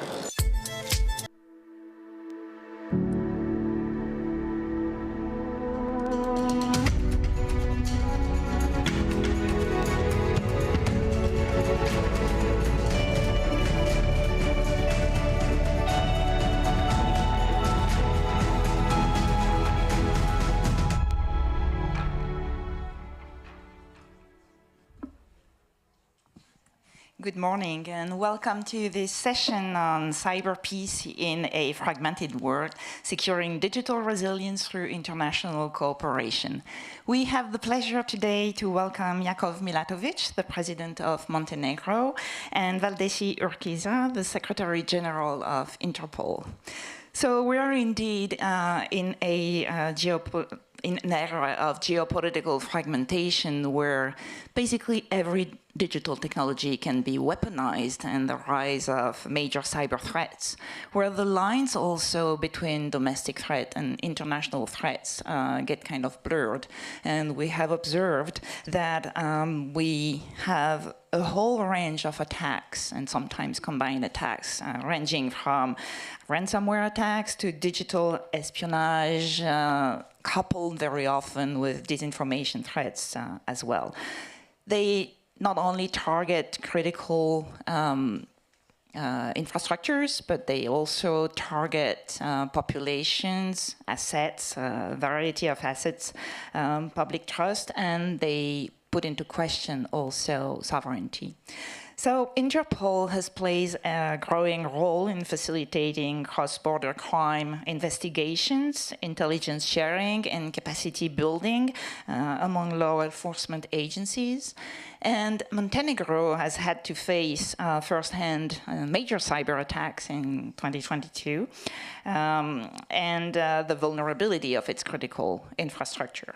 So this session will explore how international cooperation can help combat cybercrime effectively.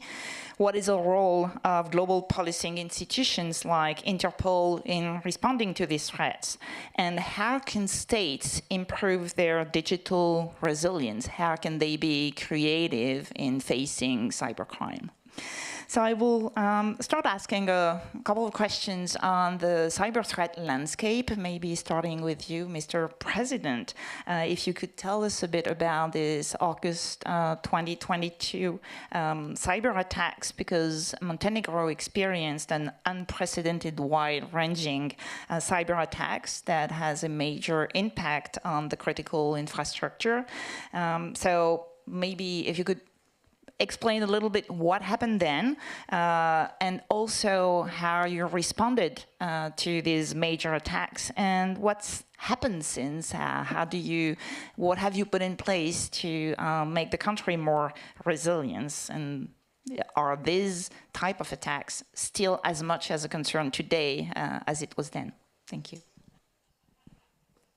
Well, thank you very much for your question. And let me first, at the beginning, say that I'm very pleased to be once again at Paris Peace Forum, discussing this very important topic, and perhaps also providing a bit of examples from the point of view of Montenegro, which is a small Balkan country, a Mediterranean country, which is part of NATO. So Montenegro became the part of NATO in 2017, and we are now the most advanced country out of all the candidate countries to become the part of the EU, with the hope of becoming the 28th member state of the EU by 2028. On your question, this is obviously an important topic, and I believe that we in Montenegro have, for the first time, really understood it's how serious the topic is when we were under a heavy cyber attack back in 2022. Because until it happens to you, you always think, it happens only to the others.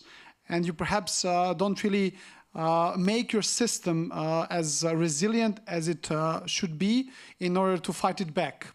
So what happened is that the country experienced a heavy cyber attack in 2022 that basically almost for a month shut down our public administration in terms of its digital interface. The public sites were shut down, some of the data have been lost, etc., etc. And I think that for a small country like Montenegro, it was tremendously important to basically fight this problem with the support of our international partners. So number one message is that international cooperation was crucial for us to resolve the issue. Despite the fact that I was not a member of the government, I obviously remember it very vividly. That it was immediately that a task force from some of our key international partners came to Montenegro, including those from US, from France, from all over the European Union, and only together with them we were able to really see what's happening and to try to start fixing the problem. So international cooperation is obviously very important.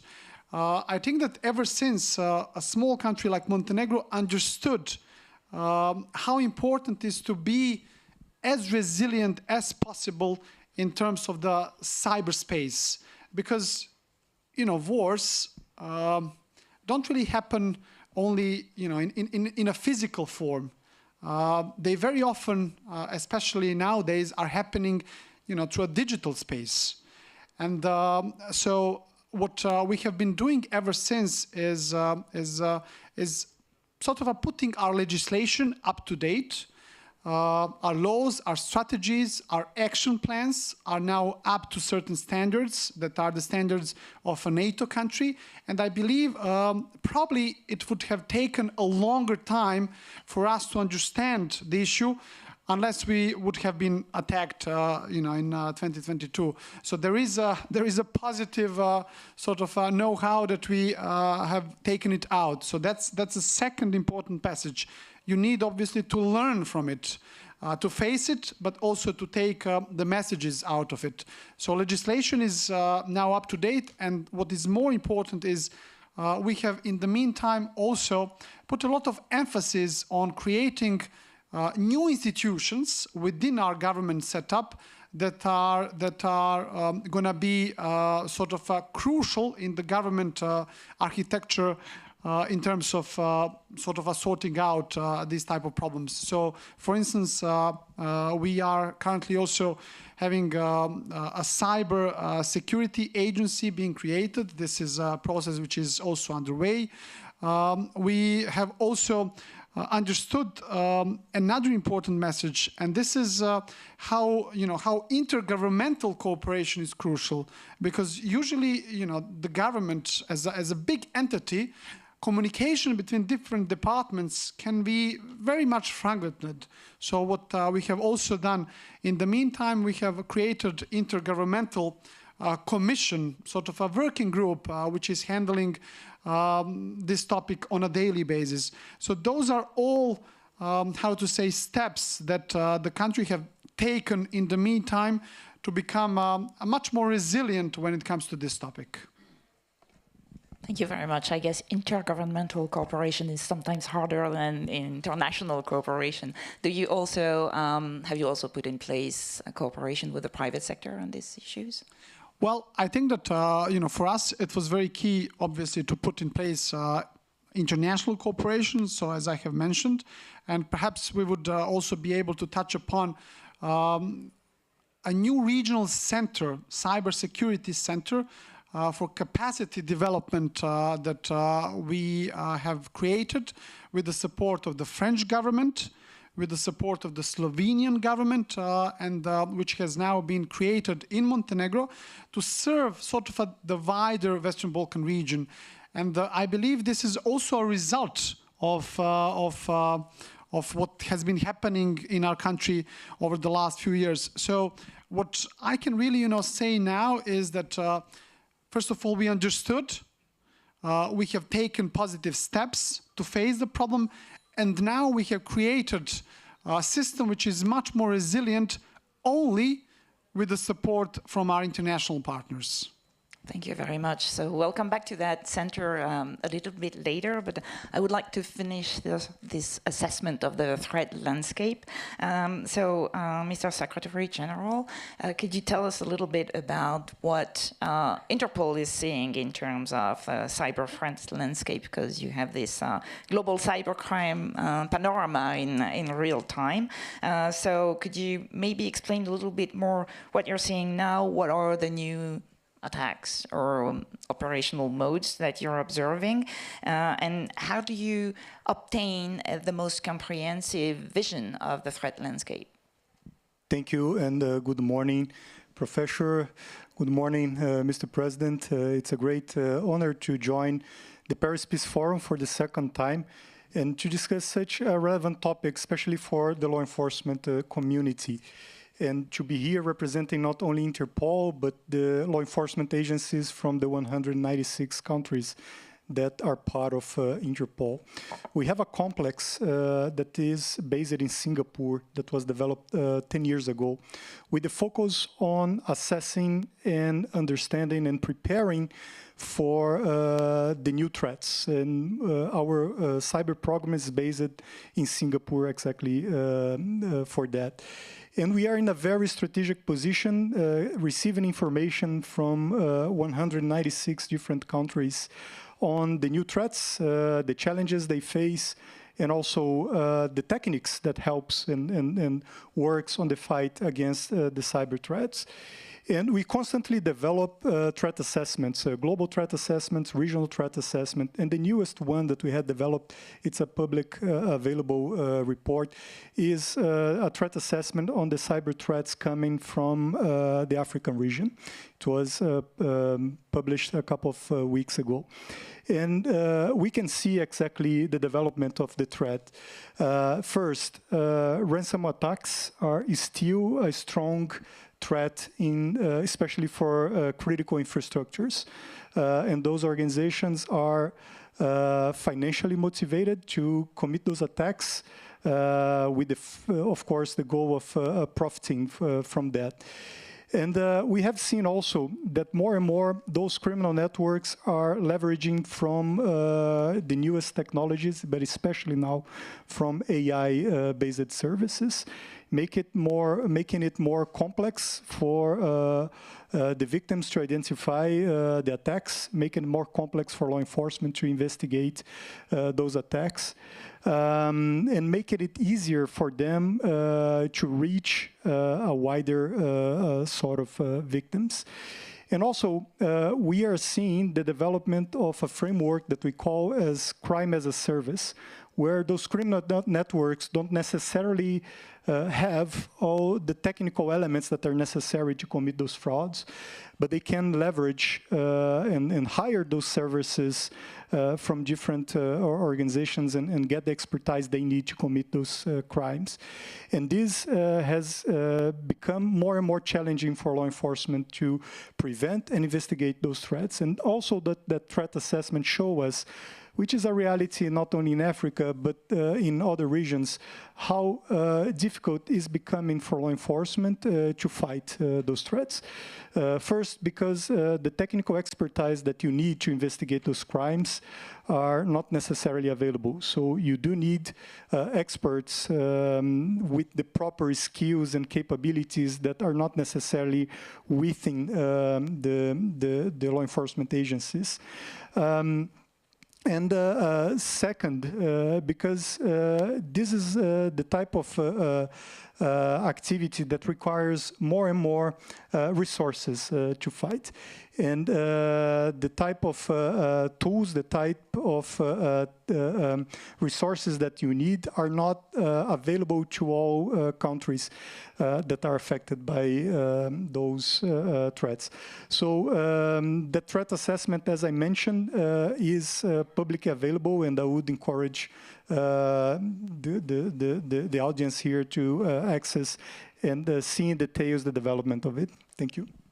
Thank you. So do you, in addition to publishing the threat assessment, also communicate intelligence about cyber threats to specific countries when you identify a specific threat? We do. So this is part of the relevant work we do based in Singapore, where we have members of academia, members of the private sector, and members from law enforcement agents present in the same unit working side by side, leveraging from all the information that is coming from the different sectors and the different countries. And what they do there is exactly that. So they are able to assess the information that is coming and produce reports, intelligence reports, that is reverted back to member countries and can be used for operational activities. So between artificial intelligence and crime as a service, it seems to become easier on the attacker side with less resources needed and harder on the defense side. Can you just, before we move on, elaborate a little bit about how artificial intelligence is used to conduct cyber attacks? Is it used to generate code or to techniques of phishing? Or could you just elaborate a little bit? Yeah, so it's a different use, and we see the scenario evolving every day. So it facilitates how they can generate the components of those attacks, so the malwares that are used to commit attacks. On the case of fraud, that is also a phenomenon that is evolving fast. It helps in organizing the frauds, making it more difficult for the victims to identify when they are being targeted, because they can generate scripts that are focused on the specific group that they are targeting. They can also generate information that is used on those frauds. And also, they can, leveraging from AI, they can reach more and more people than they were able before, making a larger group of victims available for them. AI is relevant for the criminal networks to commit those activities, but is also a relevant component for the fight against criminal. And this is also what we are developing at our innovation center in Singapore at IGCI, is how we can use for law enforcement AI-based services that can help in the investigation and prevention of those crimes. Thank you very much. So, Mr. President, did you want to react? Or? Perhaps just to sort of, put a spotlight on another important topic, which I believe is even a broader one than cyber threats, and this is hybrid threats. Especially in a very complex geopolitical environment that we are all living in at this stage, when the world is also becoming more and more multipolar.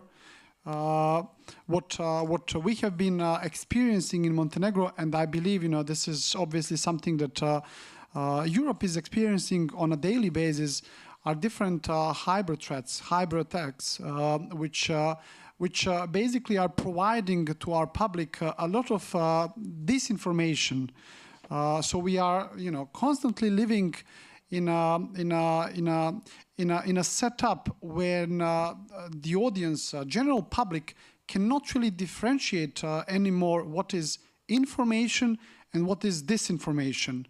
And we can obviously internationally cooperate. We can put a lot of resilient institutions, update our legislation, but in a long run, in my opinion, there are only two key ingredients to fight back hybrid threats, and these are to work on the social cohesion of our societies, and to basically strengthen media literacy of our public, so that especially in the schools, so that our kids, and I'm now a father of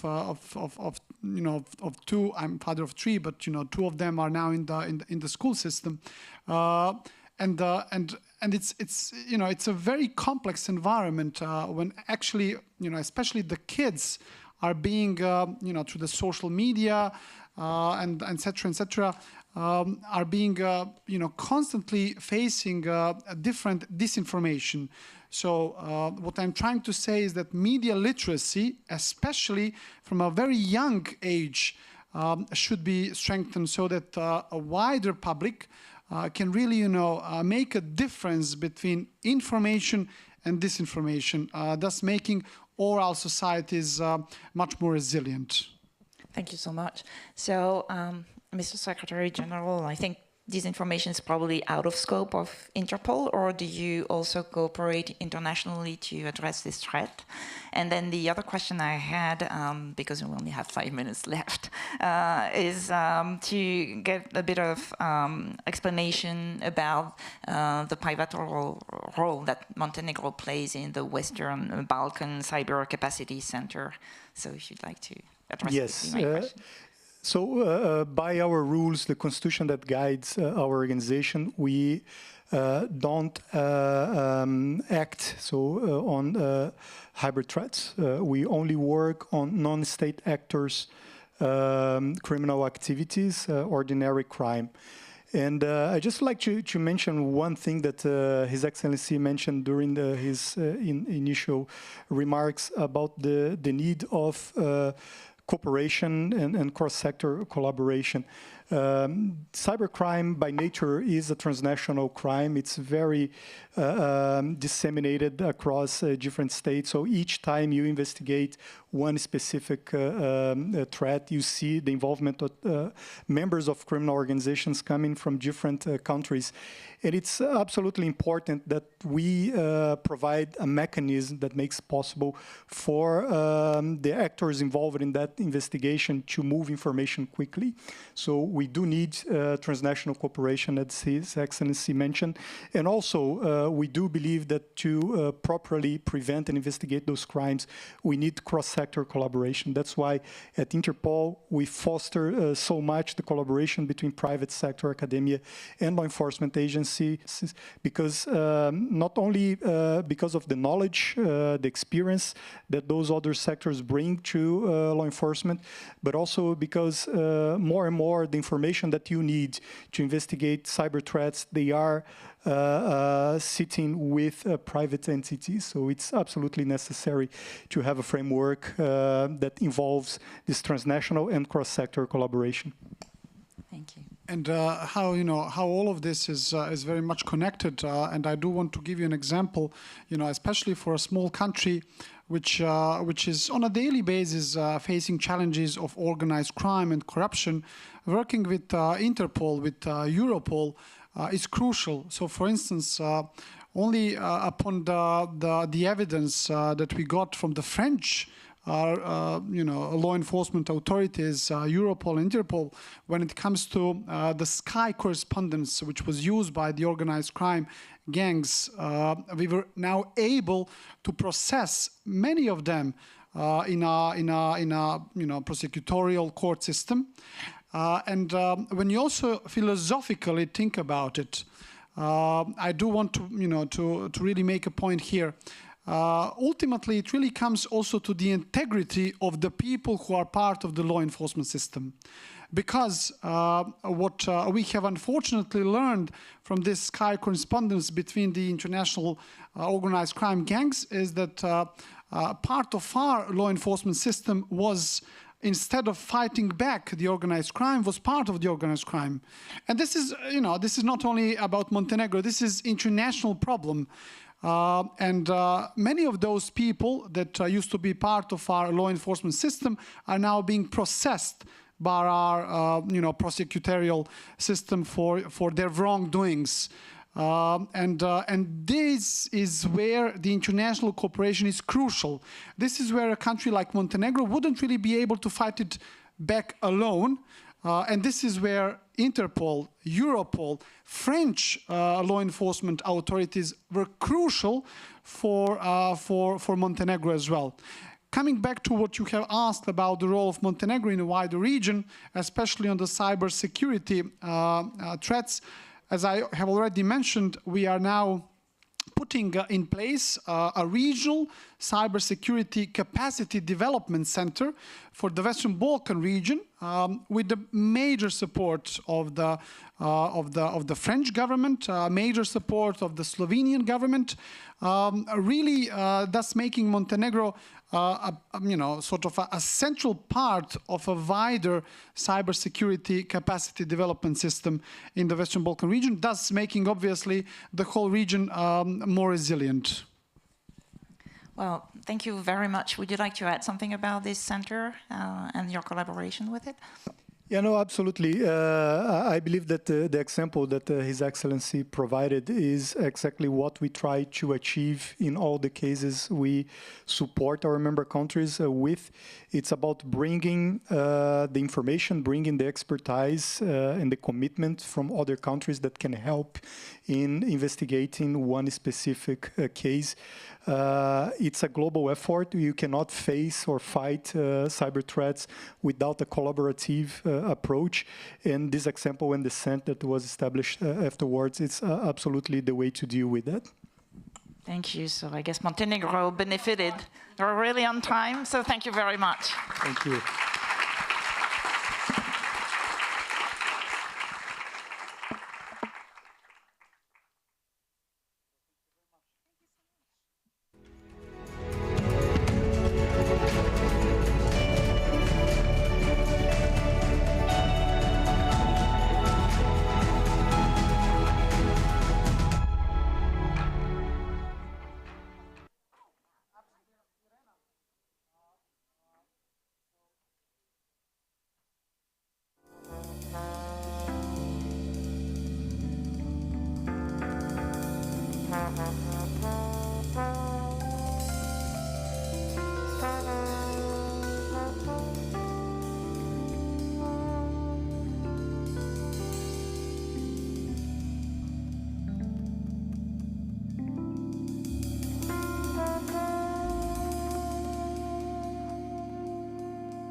Paris Peace Forum was built in 2018 with the idea that global collaboration can be reinvented from the bottom up and that impactful solutions already exist out there. And unfortunately, some of those solutions fall short in achieving their objective and having a systemic change in global governance. And that's where the Scale Up program comes in. Every year, we have a call for solutions from which 60 projects are showcased at our annual event at the Paris Peace Forum.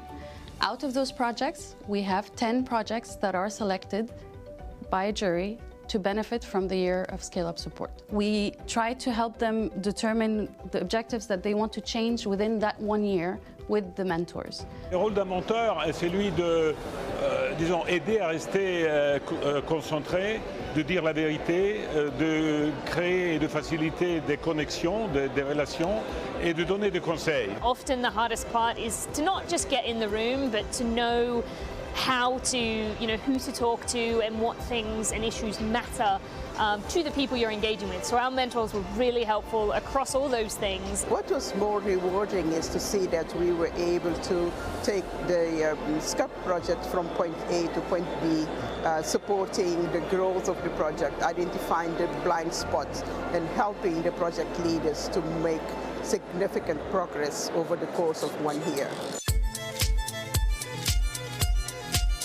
The Scale program has 3 pillars. So firstly, we have the mentorship, where each project is paired up with 2 high-level experts, the capacity building workshops every month, and a support from the Paris Peace Forum Secretariat. The types of projects are very diverse and they come from all over the world. The first day that the war in Ukraine started, we put all our regular activity on hold and we started building the digital infrastructure that was needed by the refugees coming into Romania. Josia est un programme pour sauvegarder le patrimoine en situation d'urgence. Faire partie du Scale Up programme nous a permis de réaliser à quel point nous agissons pour la paix. Empatia is a project that promotes the use of AI to solve public issues such as health, development, or climate change.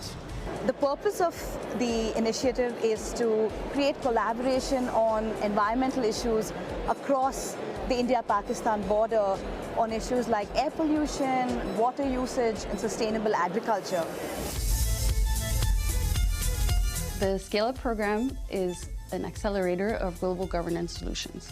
We aim to help project teams be better equipped to influence and challenge governance, and ultimately help them amplify their impact and their reach.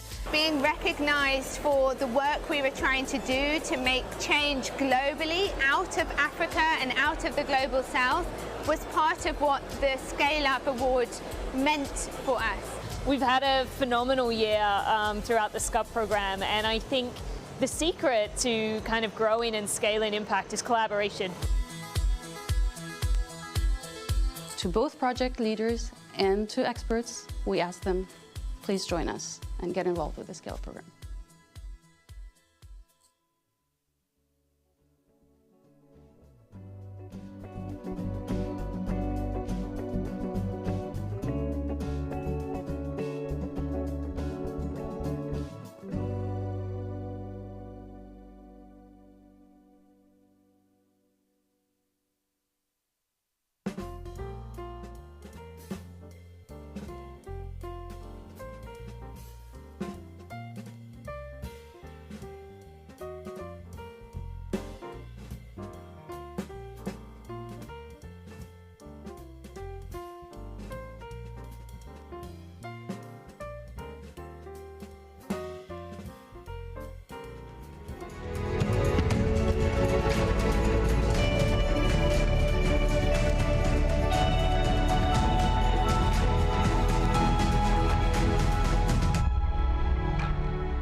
The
Paris Peace Forum was built in 2018 with the idea that global collaboration can be reinvented from the bottom up, and that impactful solutions already exist out there. And unfortunately, some of those solutions fall short in achieving their objective and having a systemic change in global governance. And that's where the Scale Up program comes in.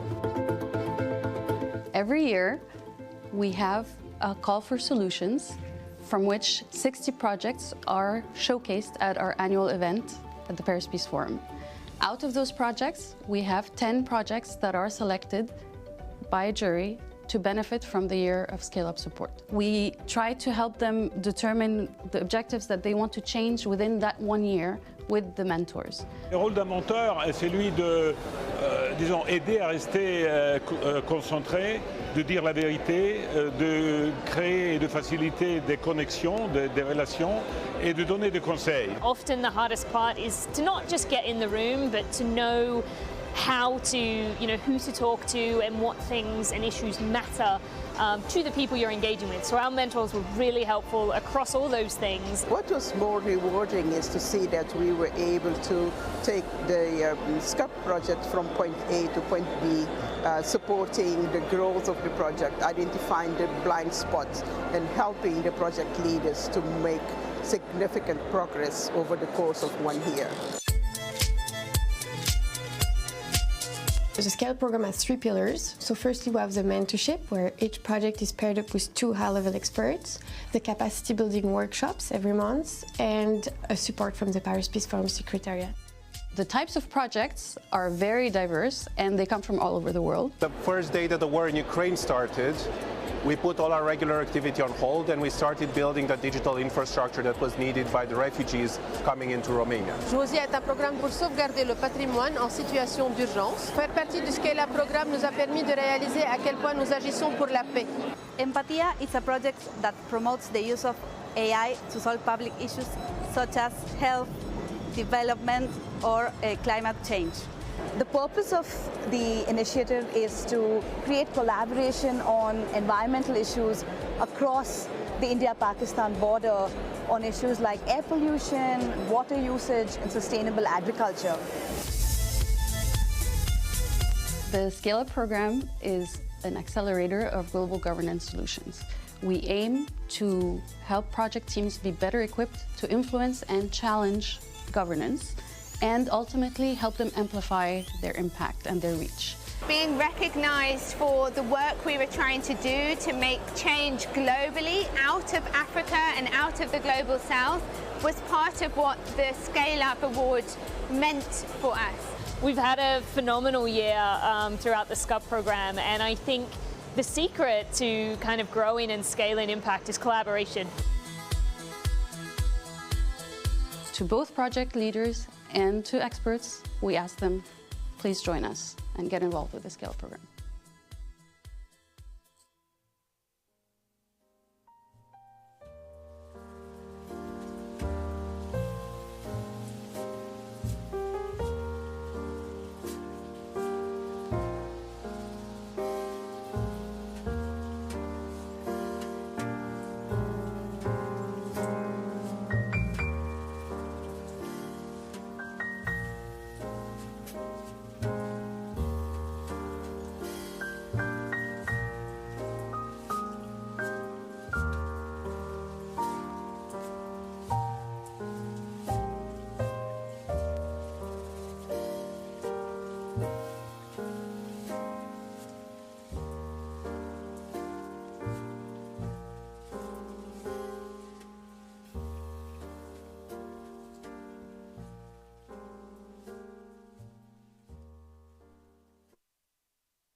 Good afternoon, everyone.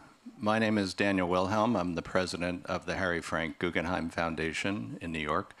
And it's my pleasure to be here today, both as a supporter of the Paris Peace Forum's 8th edition and as the moderator of this important panel. The foundation has been around since 1929, and in that time has focused exclusively on trying to understand issues of violence around the world through research, scholarship, and through the dissemination of knowledge. One of the topics that we've been focusing much attention on recently has been the growing proliferation of political violence, both in the United States and in other democratic systems, and how the phenomenon of polarization affects violence. Most times when polarization is discussed, it's usually seen exclusively in terms of its domestic effects. But there's another aspect to polarization, and that is how it affects the conduct of states. And that notion, from the local to the global, how polarization challenges the international order, is the reason we're gathered here today. And to help us make sense of this, we have an all-star panel of distinguished experts, and we'll hear from each of them. And then at the end of our conversation, there'll be a chance for some questions. So on the far left, we have Shamil Idris, who is the Chief Executive Officer of the Search for Common Ground. Next to him is Comfort Iro, who's the President and Chief Executive Officer of the International Crisis Group. Next is Niels Gilman, who is the Vice President for Programs at the Berggruen Institute. And then finally, to my right, is Arantxa González-Laya, who is the Dean of the Paris School of International Affairs at Sciences Po and the former Spanish Foreign Minister. So welcome to you all. Thank you for your participation. So, Shamil, let's start with you. Before we dive into the international dimension of polarization, let's understand the phenomenon. Your organization is working in some 24 countries around the world, trying to help reverse polarization. Talk to us a little bit about the phenomenon of polarization. What do you see in your work? What creates it and what drives it? Sure. Thank you for having me. So polarization is one of those very ambiguous terms right now, which is why you so often see it accompanied with a qualifier. Toxic polarization, pernicious polarization, effective polarization, all of these things, because the term itself is really quite fuzzy in people's minds. And in trying to address this issue, I think one of the better things that I've seen come out recently is from the Institute for Integrated Transitions as part of the Ford Foundation's a global polarization initiative that really interrogated the term and tried to define it. Without going into all the details, one of the helpful things in the definition to me is clarifying that polarization is when you have major groups who see one another as an existential threat. When you think of it in those terms, there's really no positive element of polarization. Because seeing another group as an existential threat is the precursor to violence. That's when violence becomes not only an option, but perhaps desirable or necessary. That's the first thing. I think the second thing is that polarization, or more specifically efforts to counterpolarization, I think are oftentimes placed in this binary that is actually quite unhelpful and inaccurate, where one thinks, okay, you either need to address polarization, which are the divides in society, or address the root causes of those divides. It's the peace versus justice dichotomy always, that if you're trying to reduce polarization, are you really just sacrificing justice on the altar of civility? That's not really a helpful framing. So the way that we understand polarization, I'll share just 3 perspectives that inform then how one engages, or how at least we engage with it. The first thing is that we are in a very exciting moment, we feel, when, similar to when the medical field years ago shifted from just treating disease to preventing disease, and enabling healthier lifestyles, right? So not just treating people who come stumbling into the emergency room, but helping people stay out of the emergency room by understanding what is a healthy lifestyle and how do you stay. We're at a similar moment, we feel like, in terms of understanding what are the hallmarks of a healthy society. Not healthy in all things, but specifically as it relates to conflict. When there's an earthquake, when there's a crisis, when there's a pandemic, if there's a political assassination, what are the things we look at? What are the vital signs of a healthy society, similar to the 5 vital signs of a healthy human being that you can track? And on those vital signs, this framework now is utilized by the UN Peacebuilding Support Office, multiple governments around the world, dozens of peacebuilding organizations. But it really looks at 5 things. And polarization is only one of them, right? So it looks at intercommunal trust, or the opposite, polarization. It looks at institutional legitimacy. Do people trust the institutions that govern and serve them? It looks at levels of violence, because violence begets more violence. It looks at something very subjective, people's sense of agency. Can they do anything to improve their future or their children's future or their community's well-being? And resourcing. Where are society's resources? Where's the budget going to? Is it going to more prisons, more guns, more investments that reflect that conflict has already gotten out of control? Or is it going to more community problem solving, nonviolent conflict resolution? The reason I go into that is because to maintain that analogy to the vital signs of a healthy human being, polarization is a really unique and special one. It's only one of the 5 things that we track. But it's a unique one, very similar to a fever. If you go to a doctor and you have a very high fever, the first thing they're going to do is try to bring your fever down, because they understand that the fever itself can kill you. And even if it's not going to kill you, it complicates every other intervention. But if the only thing they do is bring your fever down, you're probably going to get very sick anyway or die, because the fever is never the primary cause of what's going on. And polarization is very similar. It has to be addressed, especially when it gets to the point of blocking all other interventions. But it cannot be addressed to the exclusion that we just need to build bridges across these divides and everything will get better. We had received some funding to support the COVID response in 11 conflict-affected countries, and one of the things that we saw was when we looked into why people were spreading misinformation about the pandemic, what we found is that oftentimes people didn't even believe what they were sharing. But they so hated this government that was saying this that they were going to spread that. It was very tribal. And so when polarization gets to the level, or distrust gets to the level, where tribal behaviors are motivating more than what people actually believe or not, that's where you really have to address it. One other thing that I would share on this, I don't want to go over my time, is that polarization and autocracy, these are not, we don't have to choose between addressing one or the other. In many ways, what we see going on globally is 2 oftentimes assumed to be opposite trends, but actually 2 trends that feed one another: anarchy and authoritarianism.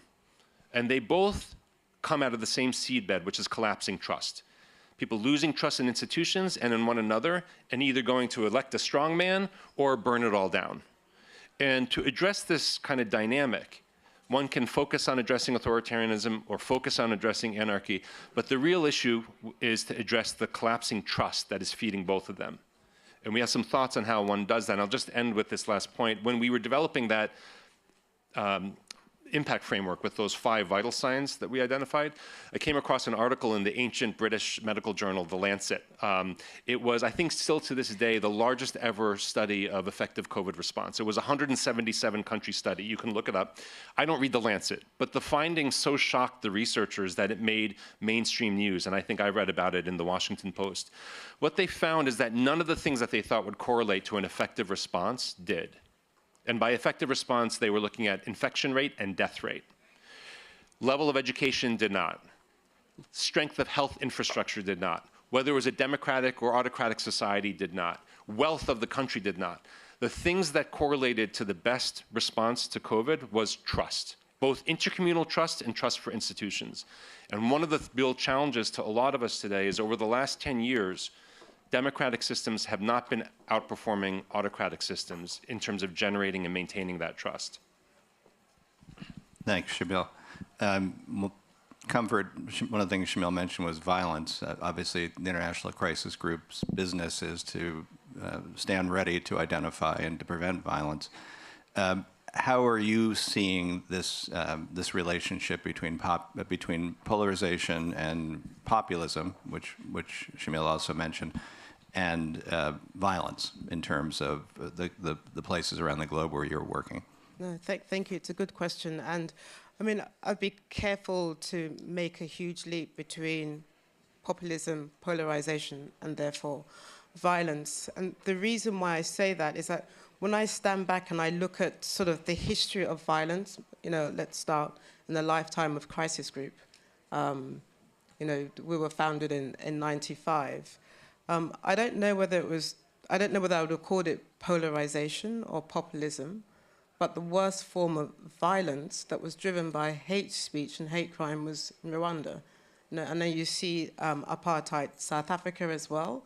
I don't know that I would label it polarization or populism as well, but it was also about the breakdown of society. It was also about colonization. It was also about exclusion of one group over another group as well.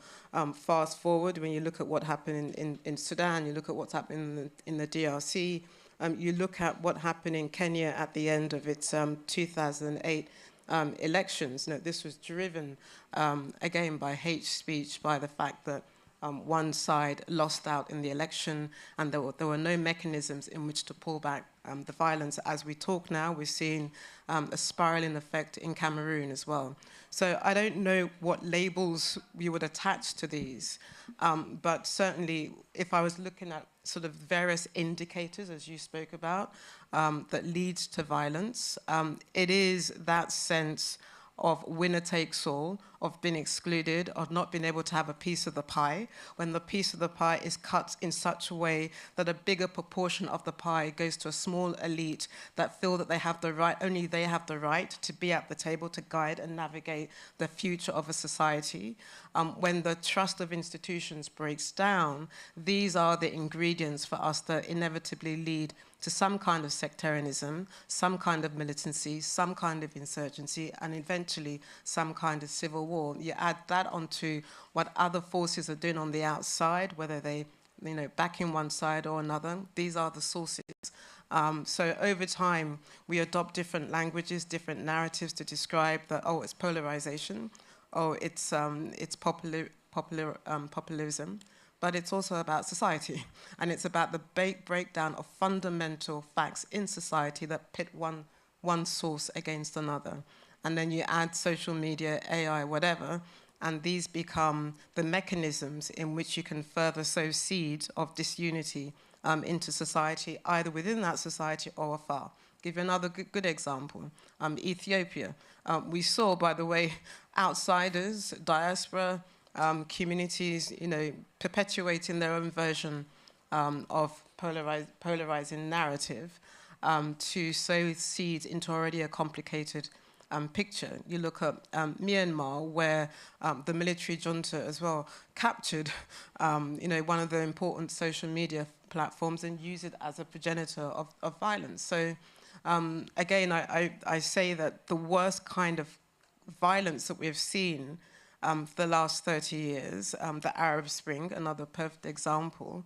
I don't know that I would have called them, I don't know that I would have labeled them polarization or populism, but certainly when you feel disaffected and when you feel that there's grand theft, when you're trying to see elite capture, these are the facts that are driving societies to a tipping point. But I would say that not every society tips over. So another good example is Kenya. It gets itself to an edge. You see all the types of languages that are polarizing, but it never quite tips itself over. And the question why is because of the resilience of its institutions as well. So even where you're seeing the worst form of tug of war within a society, if it doesn't have that legitimizing forum that allows for space, then you will see a tipping into violence. But there is no necessarily a through line between populism, polarization, and violence. I'd be careful to make that leap because of all the other factors I've just explained. Thank you. And does the Kenyan example give you some optimism about what mature democratic systems in North America and Europe are facing now? That's so interesting. When let me give you an example. When the 2020 elections were taking place in the US, and nobody imagined the 6th of January situation. I was surprised by our own reporting about that, but it was very amusing. But it was also clarifying to see a number of countries some of them in Africa, some of them in Asia, saying, we will lend you our own years of experience of national observation or international observation to help the United States think through how it was going to deal with electoral disputes. So yes, Kenya, you know, it gets itself to an edge, and there's something interesting happening right now in Kenya. There's a tussle between government and sort of a very youthful population, levels of dissatisfaction. There is violence, but it's not going to the scale that leads to complete collapse of a society. But I don't want to also mislead our audience to say that there isn't violence, because people have died in Kenya. People died as a result of the post-election, and that's why we call it post-election violence. The ICC bared down onto Kenya. We had a full international community come into Kenya, and then we had the result was a sort of a power-arranging formula. But we didn't get to the worst successes that we've seen in other places as well. Thank you.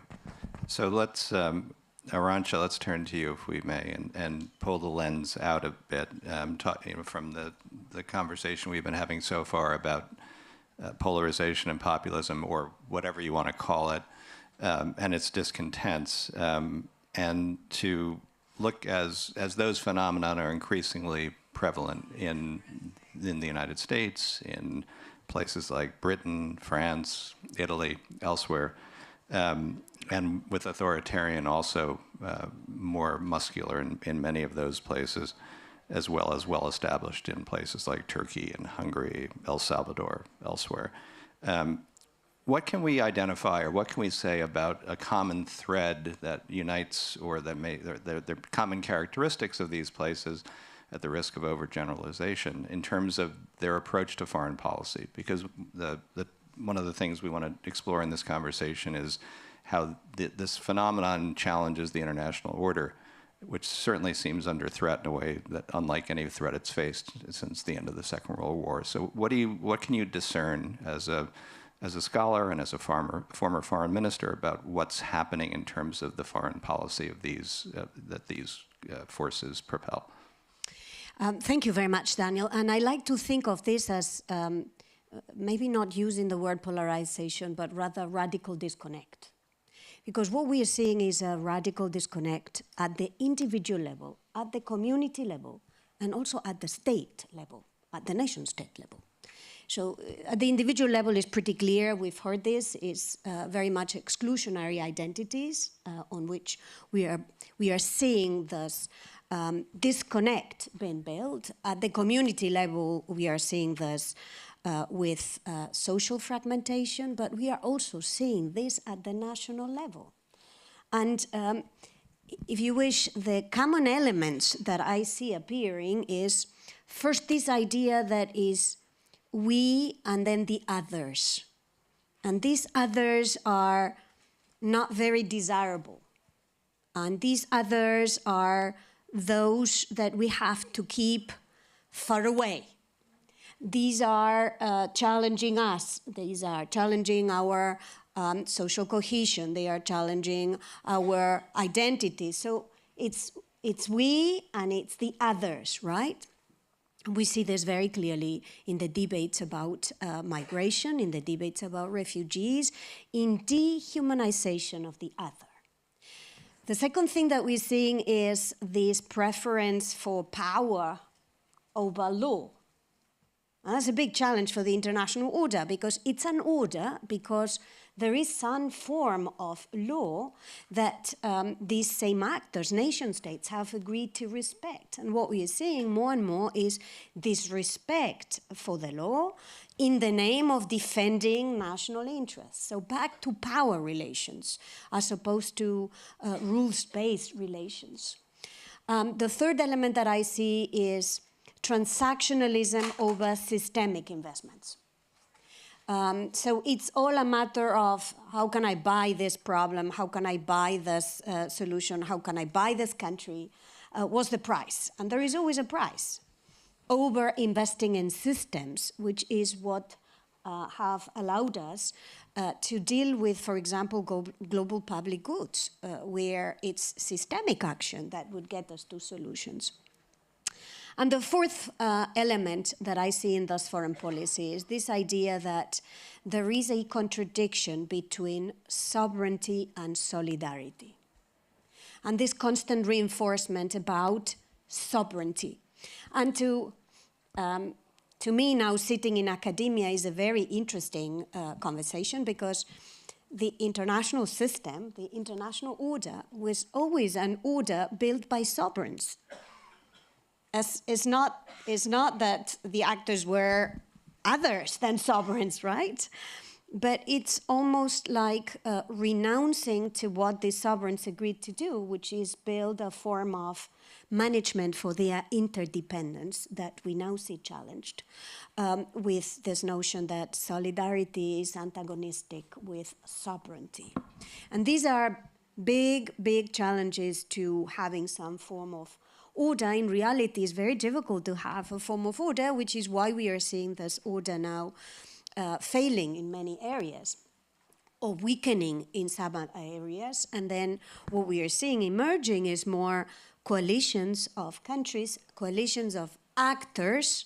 This Paris Peace Forum is an interesting one, which gathers actors other than sovereigns. It gathers private sector, civil society, academia, to try and find solutions. But the challenge that we're facing is not a small challenge, it's a structural challenge. And part of it, a big part of this, is driven by this idea of radical disconnect that we're seeing. And is it an overstatement to say that the notion of an international order is antithetical to the populist movement? Well, they want their order. And so what does that look like? That order is transaction. That order is based on my national interest. That order is about protecting my people, my societies, and that's a very precarious order, because a lot of the challenges we have to face are transboundary in nature. They are systemic in nature, and they can only be tackled through this lens of we are doing better if we do this with this idea of common responsibility, right? Might the interests be more personal on occasion? Well, I leave this to you, Daniel, but it's a lot about personal interest. And by the way, it's very interesting to see that a lot of these personal interests are masculine personal interests. Sorry for saying this. Thank you. Nils, we've started to touch on a number of these global challenges: climate instability, mass migration, resource scarcity, wealth inequality, the advent of new fundamentally disruptive technologies, the widespread loss of trust in democratic and multilateral institutions. I could go on. But all of a response to all of those things seems to require collective action. And as we've been hearing right now, collective action seems to be at a premium. Can you, you're a historian, you're also someone who's been deeply involved in technology. Help us understand what this moment means for collective action and how history and those who look to the future might guide us. Thank you. I want to actually, before I answer the question directly, track back to a couple of things that were said earlier in the conversation. 10 years ago, 15 years ago maybe now, I did some consulting work with an organization called the Political Instability Task Force, which was actually set up by the Clinton administration in the aftermath of the Rwandan genocide. And it was tellingly called initially the Failed State Task Force. And what it was charged with doing was trying to anticipate, predict where the next genocides or politicides or coups were likely to happen. And this was a huge quantitative research project where they did sort of bottoms-up analysis with every kind of variable you can imagine. And it turns out that what's the number one variable that predicts whether there's going to be a coup or a genocide in a country? It turns out it's infant mortality rate. And that's not because dead babies cause coups or genocides. It's because countries that have incredibly poor performance are vulnerable to those kinds of things. So I first became alarmed about the situation in the United States, specifically coming out of that work 10 years ago, because beyond this one variable, they came up with a number of other variables that tend to be predictive of whether there's going to be political violence, whether it's the form of a coup or a politicide or a genocide. Polarization was one of them, and specifically when you have polarization that leads to existential threat narratives that are diametrically opposed, where one group, one outgroup, sees another outgroup as an existential threat to themselves. I mean, Rwanda is the classic case of this, but you see that increasingly in a lot of other societies where people see it's zero-sum and it's existential. Being armed to the teeth, a highly fragmented media environment, the introduction of new media services often. We know about Radio Rwanda, for example, and its role in the genocide there. So you look at all those variables, and I was looking at that in the summer of 2015, and there's also a gendered aspect to this with Hillary Clinton and Donald Trump. And I was pretty alarmed. I thought that, you know, when Hillary won, which I thought she was going to, and I guess everybody else did too, that there was going to be an outburst of political violence. In the end, Trump won, so there wasn't. But I, for one, was not at all surprised when January 6th happened. I mean, I was surprised about the particular way it happened, but I wasn't surprised that there was violence in the aftermath of that election because there is an existential threat narrative that goes into that. But to answer your question directly about where things are going and where we might have some hope for this, I think a big part of the driver of the current crisis we have is an incredibly fragmented and uncontrolled media environment where the people who own the media platforms in the West have an incentive to encourage people to get agitated in one way or another. Now, maybe a lot of people just don't get agitated about politics, but for the people who do get agitated about politics, these platforms are incredibly inflammatory. And we probably, people who come to a thing like Paris Peace Forum probably all know what I'm talking about. But I also think technology has got to be part of the solution in the long run for bringing people together in new ways. And it's actually interesting to think about Facebook in particular. I remember a speech I saw Mark Zuckerberg give right around the time of 2008 when Obama famously used Facebook to mobilize people to the polls. And people at that time said, social media is going to be great. It's going to get lots of people together. And Mark Zuckerberg gave this speech where he said, why is Facebook so great? It's going to allow every isolated gay kid in every town to find the next isolated kid in the next town, and they're going to be able to form communities together, which I think is something that happened. What he forgot to add is that it's also going to help every previously isolated Nazi and fascist in one particular town to find the previously isolated Nazi and fascist in the next town over. And they too would be able to form communities of togetherness. And I think that that's part of what we've seen is new modes of social organization, political organization that are enabled by technology. However, I'm personally not of the view that the current crisis is one that we're going to be living with forever. New media affordances often lead to destabilizations when they first arrive. And I actually think there's a lot of opportunity for connection in positive ways using distributed systems. But I think we need to make commitments as a society to invest in those things. And governments can help here by allowing people to communicate in new sorts of ways, by enabling new forums, by enabling new kinds of connections, not just nationally. This is one way one can push back against the nationalist threat, is to talk about international connections. I think things like the Paris Peace Forum are an instance of that. They need to be less elite, they need to be less exclusive, but I do think that there's all sorts of opportunities, particularly now with AI, which can facilitate integration of conversations across a multilingual community like the European Union. There's lots of opportunity, I think, that's going to emerge over time. Comfort, did you want to jump in? Yeah, I'm sorry, I'm going to be the Debbie Downer in the room. It's now that this is becoming, because it's now affecting a number of democratic societies, this is now becoming a problem. I go back to what I said before. It was the old-fashioned radio that was a source of the worst kind of crimes that we've seen in the last 30 years. We should remember that as well. There is a crisis in democracy that is now a wake-up call for Western societies to now talk about polarization, to talk about institutions that are no longer seen as the center of trust and the guardian of society in the way that we know it as well.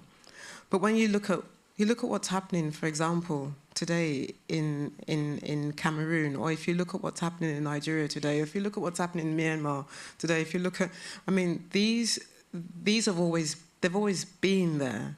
So the question that I'm asking is that, is the process that you're trying to define and articulate, is it actually going to deal with preventing the types of Rwandas that we're going to see, or is this really also just speaking to the crisis that we're seeing in a number of Western societies? Because these are not new facts for a number of the societies that are really going through the worst kind of violence that we're seeing. Yeah. Mm-hmm. I certainly don't want to suggest that technology is a panacea to any of these things. And as we've seen, it can be a polarizing and it can be actually exacerbating in some cases.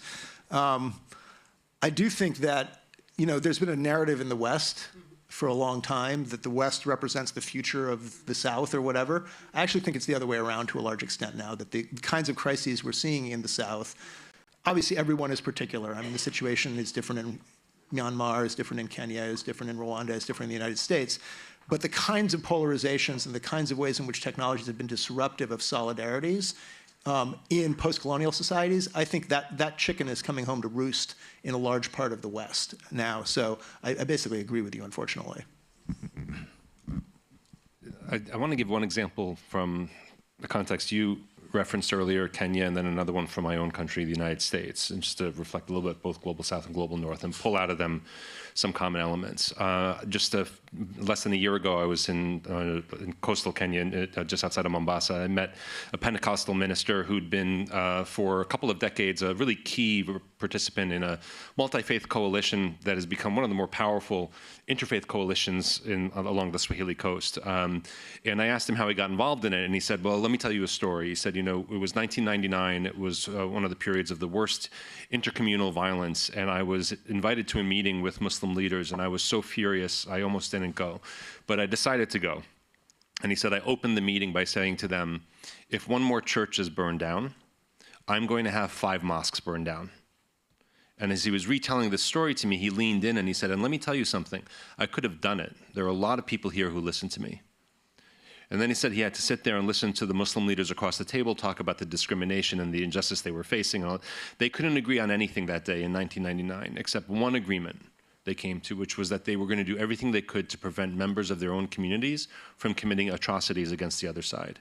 A couple months later, he said he was alerted by one of those Muslim leaders to a death threat against them by a member of their community and protected. And that really deepened his trust. And that was the beginning, the genesis of what is now a multi-decade existing multi-faith coalition that cuts across many faith traditions, that has been very effective, not only in preventing violence, and I think comfort to your point, bringing Kenya back from the brink, but also prevented politicians from exploiting the divisions of those communities in order to gain votes. It's been that kind of coalition. And the important thing about that coalition to me is that participant, that bishop, as in that minister, as an example, was not, the key thing with him, there were 2 key things about him. He had a real constituency. There were people who knew he had their backs, who he would stand up for. And I think about constituency as, when something happens, there's a large group of people who want to hear what you have to say about it. Or when you say we should do something, people do it. So he had that. But the second piece that was critical about him is that he was willing to form a coalition with members of a completely different constituency with whom he'll probably never have the credibility. And together they could do something that they could never do separately. Fast forward to last year before the very contentious US presidential elections, and our team in Pennsylvania and Texas was working to prevent violence around the upcoming elections. After the first assassination attempt against then candidate and now President Trump that happened in Western Pennsylvania, the coalition that had formed there, business leaders, veterans, military veterans, religious leaders, activists, they immediately mobilized to do a few things. One, the assassination attempt happened on a Saturday. The Multi-Faith Coalition issued talking points for Christian pastors and priests who would be seeing their congregations the very next morning and saying, here are talking points that you could use if you want to address this that might help bring your community together and prevent further polarization across political lines. Second, they went as a multi-faith coalition very publicly to the fairgrounds where this assassination attempt had happened and a fireman had been killed there to reconsecrate the grounds for the purpose they were originally created, was to be a safe and fun meeting place for all members of that community. Third, they got a MAGA, Make America Great Again, endorsed local representative to go on Trump's Truth Social network and push back against the scapegoating of the Haitian community in Charleroi, Pennsylvania that was happening there. And finally, they got 2 Republican and Democratic spokespeople who have one of these annoying shows where they're attacking each other constantly. For the first time, they changed the format of their show to a dialogue on the subject of how to prevent further political violence, and then they did a state tour. the power of that coalition, all of that happened within a week of the assassination attempt. And again, like the example in Kenya, this happened because people had established relationships across constituencies. We call them multi-partial coalitions. It's too clunky a term, but they're not impartial mediators.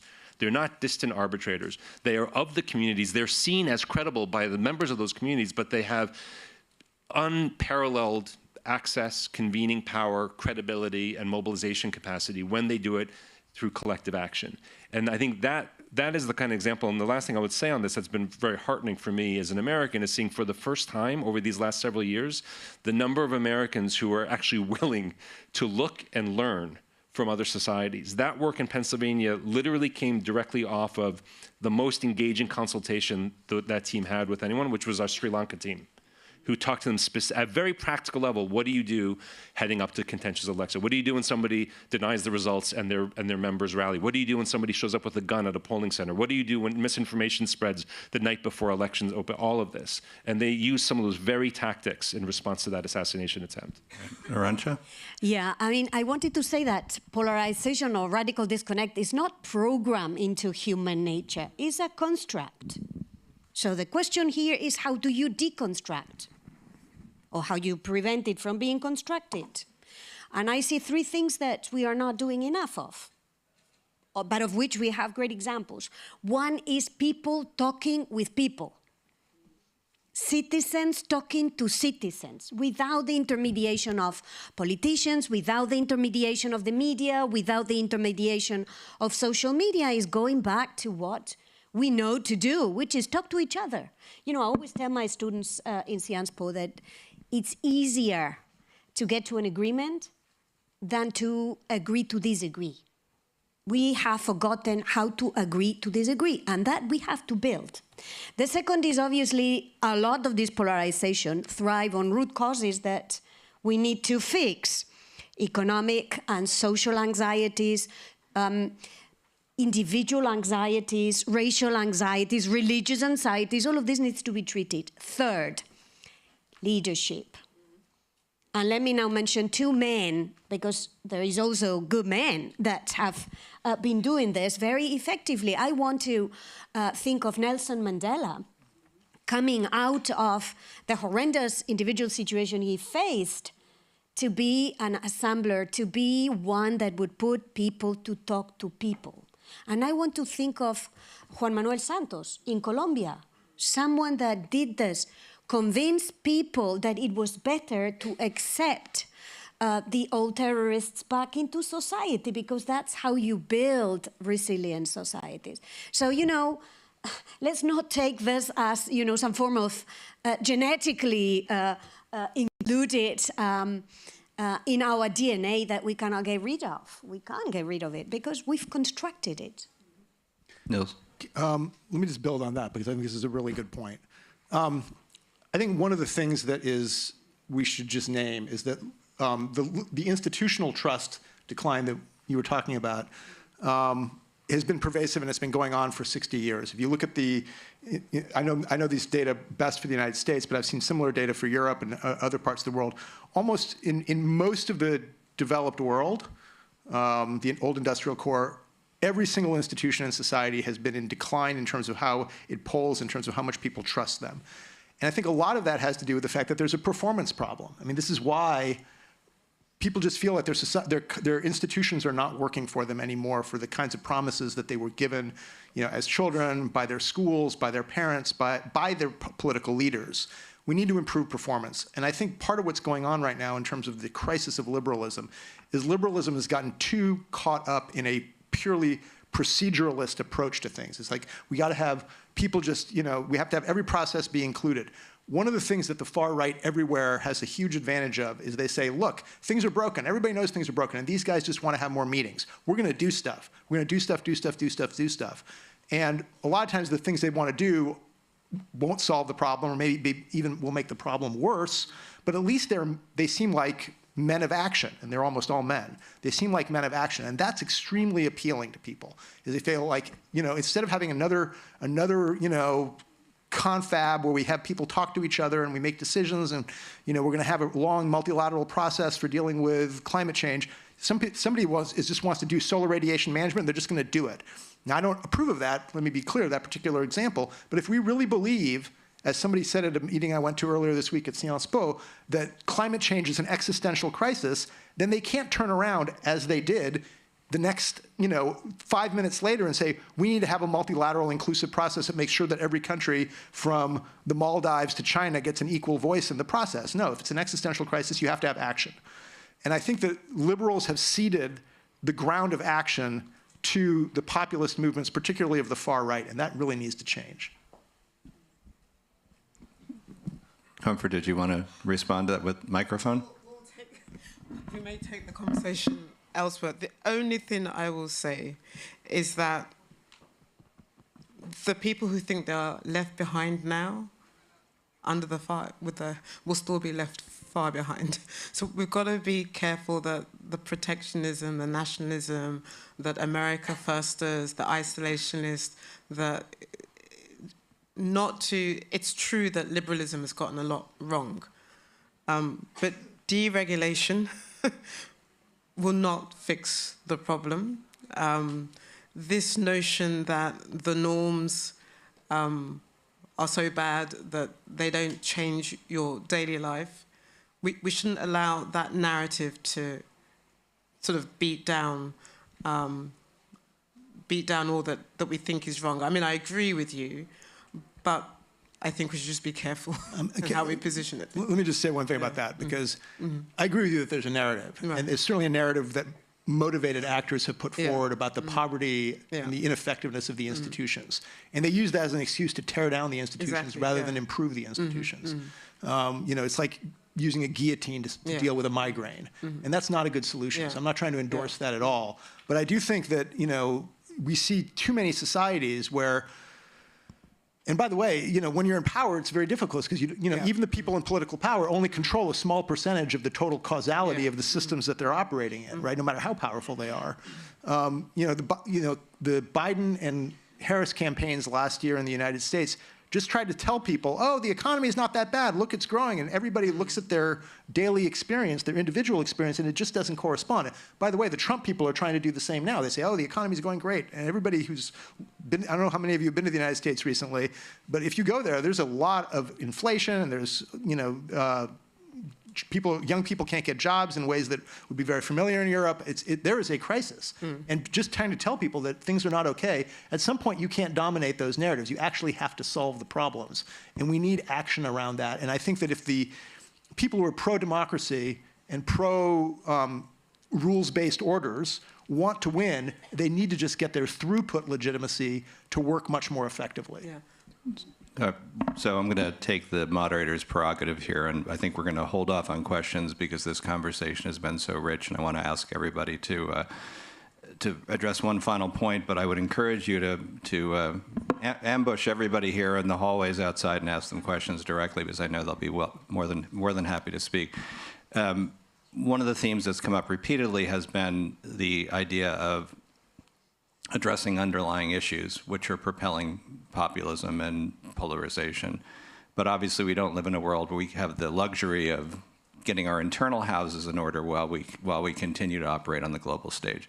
So how do you balance those priorities? And keeping in mind we're almost out of time, so I'll go down the row, start with Arantxa, but if you can just give a quick response to how do we do two things at once while recognizing the importance of addressing these underlying issues that are very real, that speak to that disconnect you were mentioning earlier, while also trying to improve or reimagine these international systems that seem to be failing people now?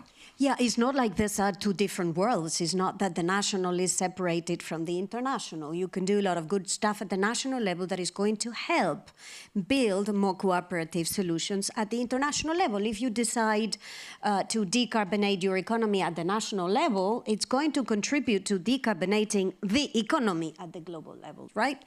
If you protect human rights, workers' rights, women's rights at home, you will have a lot of credibility to talk about this and promote this internationally. You see, I see this in terms of coherence. And you can very well synergize. The fact that you invest internationally does not mean that you have to disregard your national obligations, and the fact that you build at the national level does not mean that you can forget about the international level. Make the two coherent. That's how I would put it. Okay, Nils, quickly. I'll be very brief. I think that we need to think about this moment as an opportunity not just to try to fix old things, but to build new things.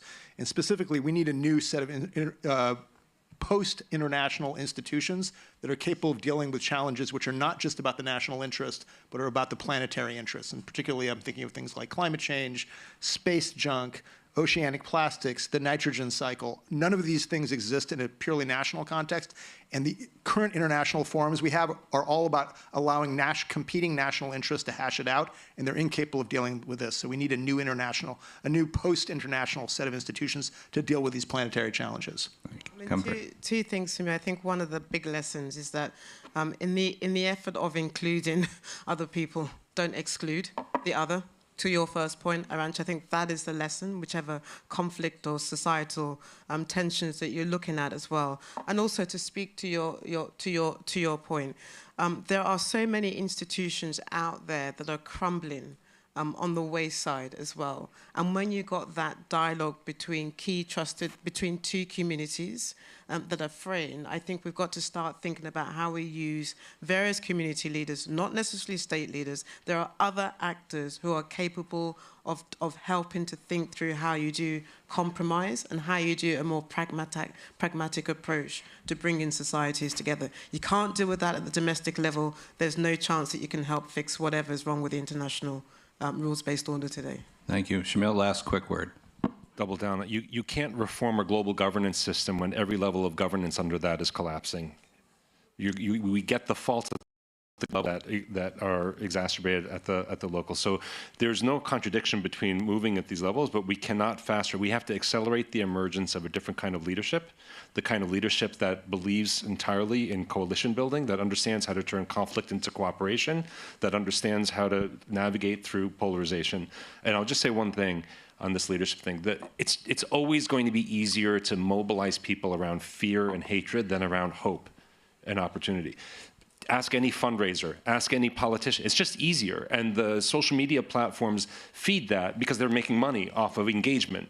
So the challenge is really substantial, but we know that that kind of coalition leadership works, and we have to be investing in that at every level. Great. Well, thank you all for sharing your thoughts and your experience, and thank you all for coming.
project leaders and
The Paris Peace Forum was built in 2018 with the idea that global collaboration can be reinvented from the bottom up and that impactful solutions already exist out there. And unfortunately, some of those solutions fall short in achieving their objective and having a systemic change in global governance. And that's where the Scale Up program comes in. Every year, we have a call for solutions from which 60 projects are showcased at our annual event at the Paris Peace Forum. Out of those projects, we have 10 projects that are selected by a jury to benefit from the year of Scale Up support. We try to help them determine the objectives that they want to change within that 1 year with the mentors. Le rôle d'un mentor est celui de, disons, aider à rester concentré, de dire la vérité, de créer et de faciliter des connexions, des relations et de donner des conseils. Often the hardest part is to not just get in the room, but to know how to, who to talk to and what things and issues matter to the people you're engaging with. So our mentors were really helpful across all those things. What was more rewarding is to see that we were able to take the SCUP project from point A to point B, supporting the growth of the project, identifying the blind spots and helping the project leaders to make significant progress over the course of 1 year. The Scale program has 3 pillars. So firstly, we have the mentorship, where each project is paired up with 2 high-level experts, the capacity building workshops every month, and a support from the Paris Peace Forum Secretariat. The types of projects are very diverse and they come from all over the world. The first day that the war in Ukraine started, we put all our regular activity on hold and we started building the digital infrastructure that was needed by the refugees coming into Romania. Josia est un programme pour sauvegarder le patrimoine en situation d'urgence. Faire partie du Scale Up programme nous a permis de réaliser à quel point nous agissons pour la paix. Empatia is a project that promotes the use of AI to solve public issues such as health, development, or climate change. The purpose of the initiative is to create collaboration on environmental issues across the India-Pakistan border on issues like air pollution, water usage, and sustainable agriculture. The Scale Up program is an accelerator of global governance solutions. We aim to help project teams be better equipped to influence and challenge governance, and ultimately help them amplify their impact and their reach. Being recognised for the work we were trying to do to make change globally out of Africa and out of the global south was part of what the Scale Up Award meant for us. We've had a phenomenal year throughout the SCUP program, and I think the secret to kind of growing and scaling impact is collaboration. To both project leaders and to experts, we ask them, please join us and get involved with the Scale program.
The Paris Peace Forum was built in 2018 with the idea that global collaboration can be reinvented from the bottom up, and that impactful solutions already exist out there. And unfortunately, some of those solutions fall short in achieving their objective and having a systemic change in global governance. And that's where the Scale Up program comes in.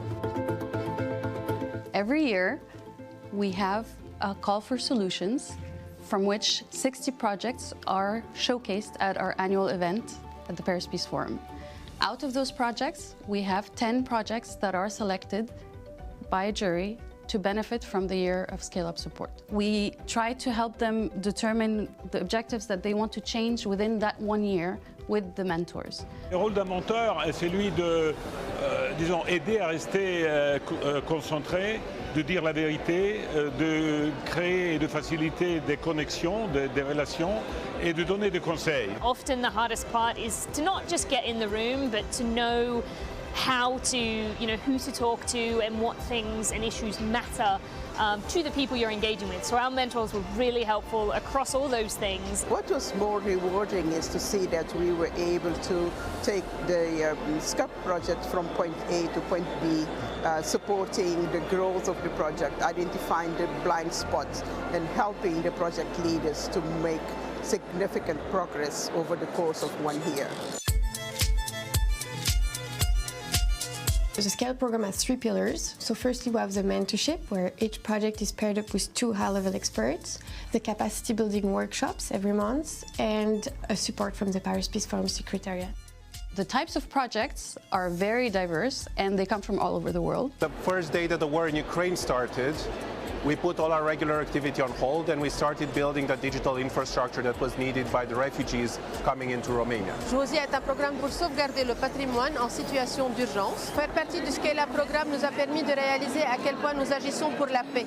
Empatia is a project that promotes the use of AI to solve public issues such as health, development, or climate change.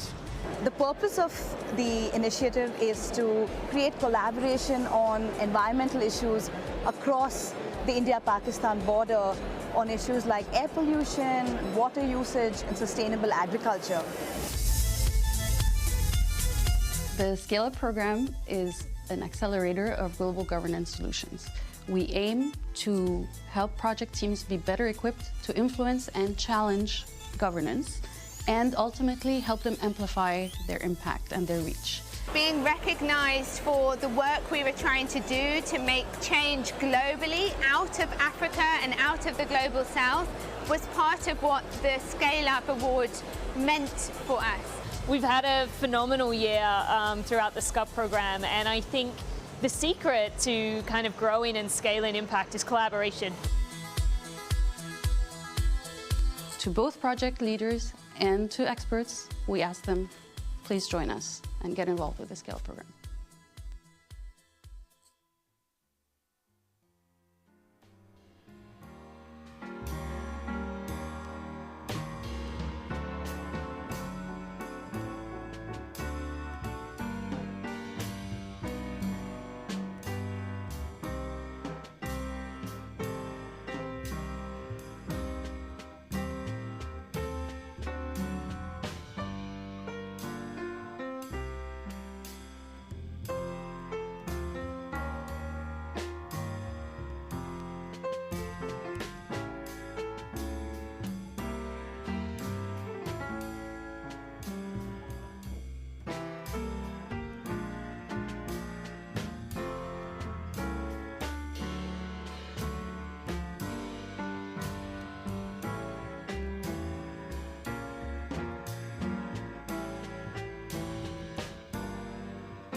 The Paris Peace Forum was built in 2018 with the idea that global collaboration can be reinvented from the bottom up and that impactful solutions already exist out there. And unfortunately, some of those solutions fall short in achieving their objective and having a systemic change in global governance. And that's where the Scale Up program comes in.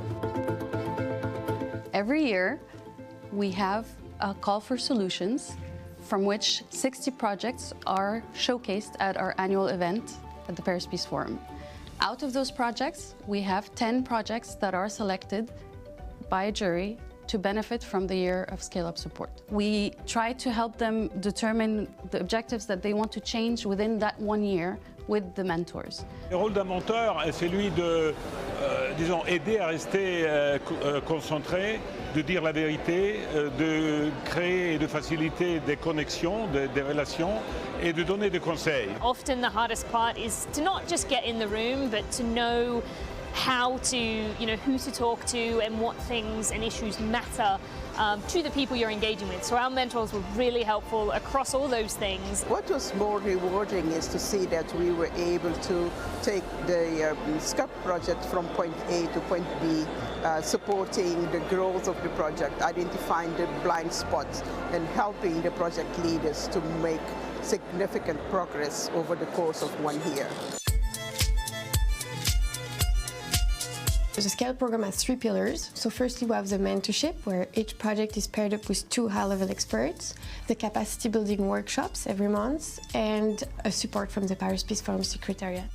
The types of projects are very diverse and they come from all over the world. The first day that the war in Ukraine started, we put all our regular activity on hold and we started building the digital infrastructure that was needed by the refugees coming into Romania. Josia est un programme pour sauvegarder le patrimoine en situation d'urgence. Faire partie du Scale Up programme nous a permis de réaliser à quel point nous agissons pour la paix. Empatia is a project that promotes the use of AI to solve public issues such as health, development, or climate change. The purpose of the initiative is to create collaboration on environmental issues across the India-Pakistan border on issues like air pollution, water usage, and sustainable agriculture. The Scale Up program is an accelerator of global governance solutions. We aim to help project teams be better equipped to influence and challenge governance, and ultimately help them amplify their impact and their reach. Being recognised for the work we were trying to do to make change globally out of Africa and out of the global south was part of what the Scale Up Award meant for us. We've had a phenomenal year throughout the SCUP program, and I think the secret to kind of growing and scaling impact is collaboration. To both project leaders and to experts, we ask them, please join us and get involved with the Scale program.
The Paris Peace Forum was built in 2018 with the idea that global collaboration can be reinvented from the bottom up and that impactful solutions already exist out there. And unfortunately, some of those solutions fall short in achieving their objective and having a systemic change in global governance. And that's where the Scale Up program comes in.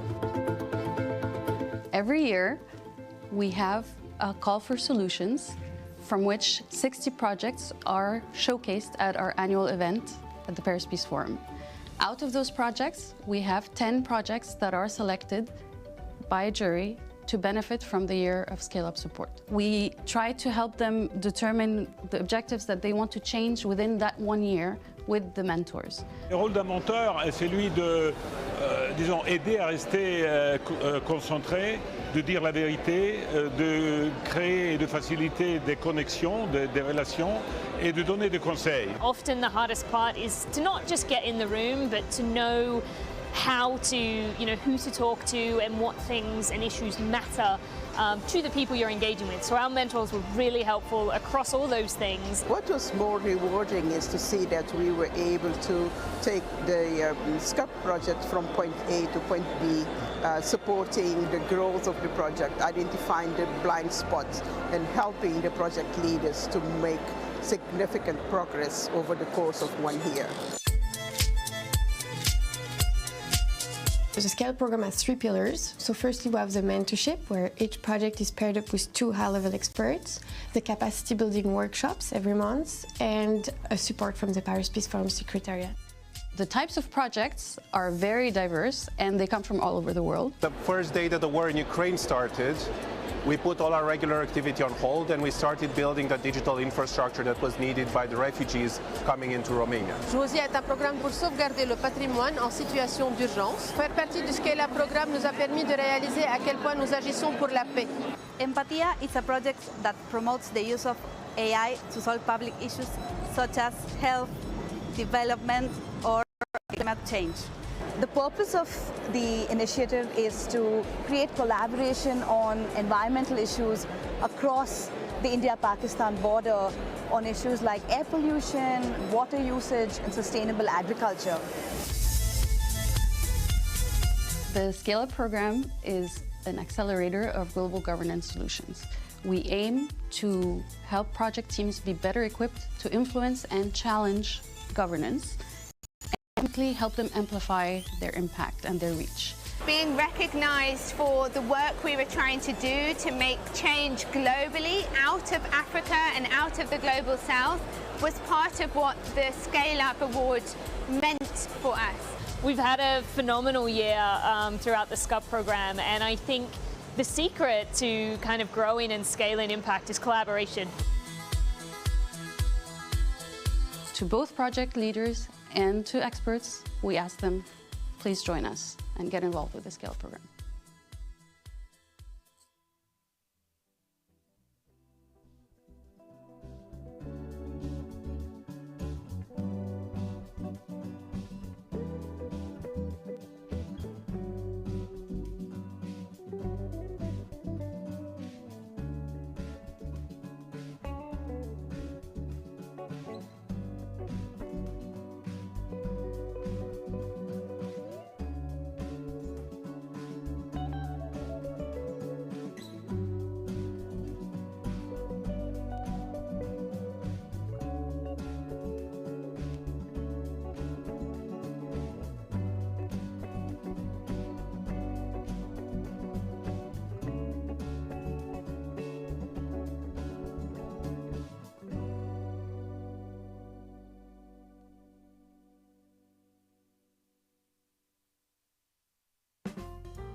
The Paris Peace Forum was built in 2018. Solutions already exist out there, and unfortunately some of those solutions fall short in achieving their objective and having a systemic change in global governance. And that's where the Scale Up program comes in.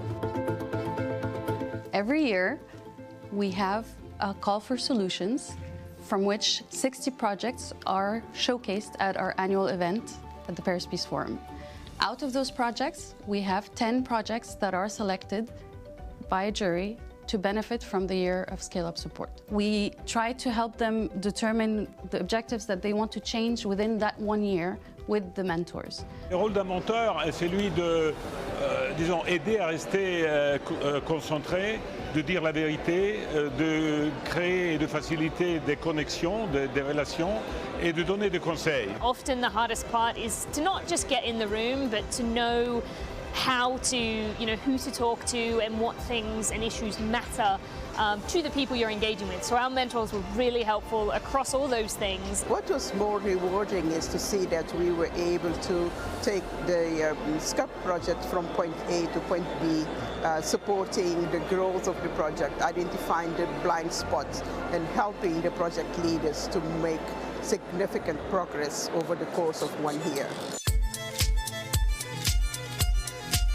The Scale program has 3 pillars. So firstly, we have the mentorship, where each project is paired up with 2 high-level experts, the capacity building workshops every month, and a support from the Paris Peace Forum Secretariat.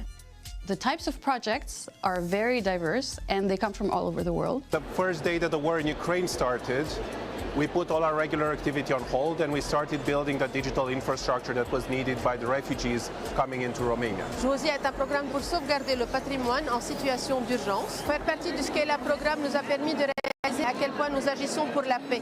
Empatia is a project that promotes the use of AI to solve public issues such as health, development, or climate change. The purpose of the initiative is to create collaboration on environmental issues across the India-Pakistan border on issues like air pollution, water usage, and sustainable agriculture.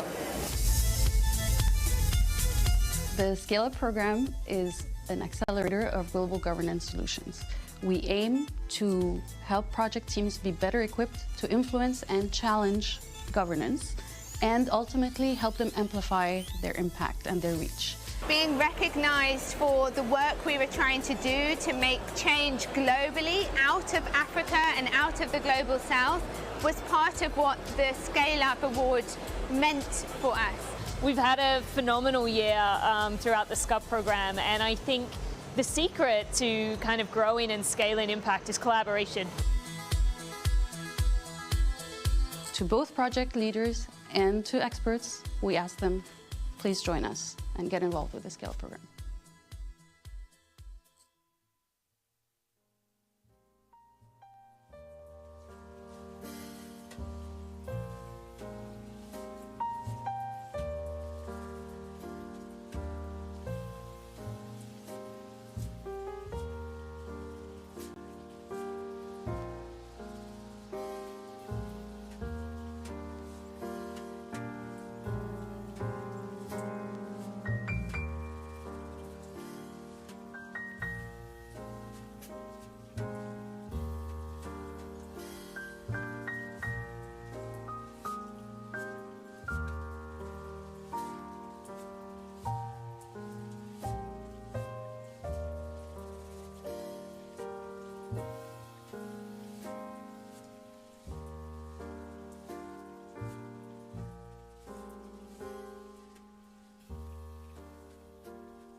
Paris Peace Forum was built in 2018 with the idea that global collaboration can be reinvented from the bottom up and that impactful solutions already exist out there. And unfortunately, some of those solutions fall short in achieving their objective and having a systemic change in global governance. And that's where the Scale Up program comes in.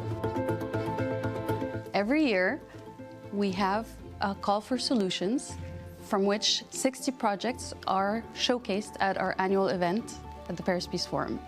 Out of those projects, we have 10 projects that are selected by a jury to benefit from the year of Scale Up support. We try to help them determine the objectives that they want to change within that 1 year with the mentors. Le rôle d'un mentor est celui de, disons, aider à rester concentré, de dire la vérité, de créer et de faciliter des connexions, des relations et de donner des conseils. Often the hardest part is to not just get in the room, but to know how to, who to talk to and what things and issues matter to the people you're engaging with. So our mentors were really helpful across all those things. What was more rewarding is to see that we were able to take the SCUP project from point A to point B, supporting the growth of the project, identifying the blind spots and helping the project leaders to make significant progress over the course of 1 year.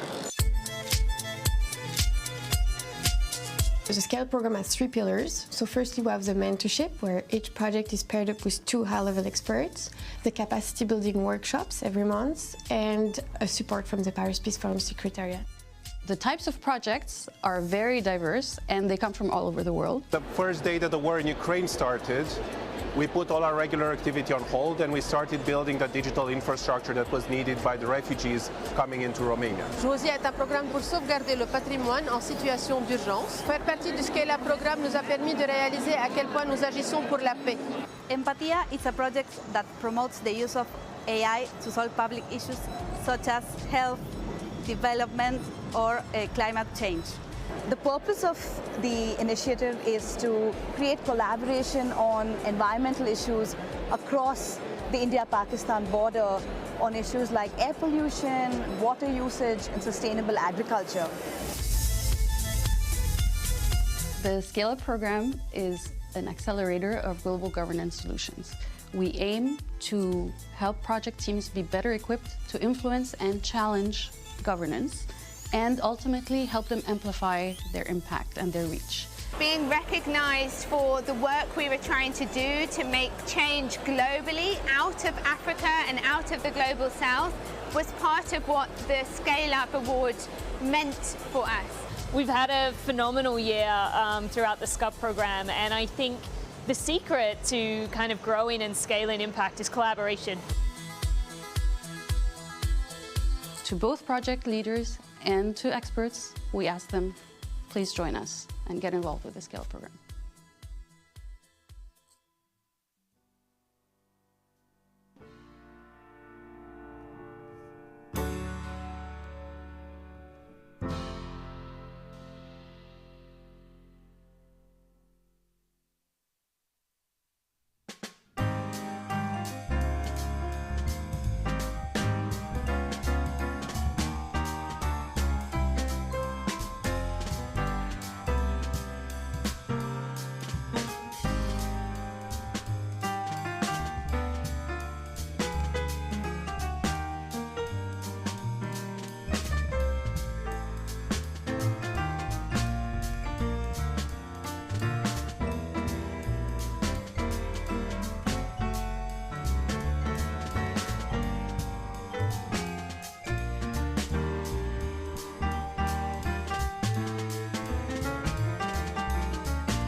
Paris Peace Forum was built in 2018 with the idea that global collaboration can be reinvented from the bottom up and that impactful solutions already exist out there. And unfortunately, some of those solutions fall short in achieving their objective and having a systemic change in global governance. And that's where the Scale Up program comes in. Every year, we have a call for solutions from which 60 projects are showcased at our annual event at the Paris Peace Forum.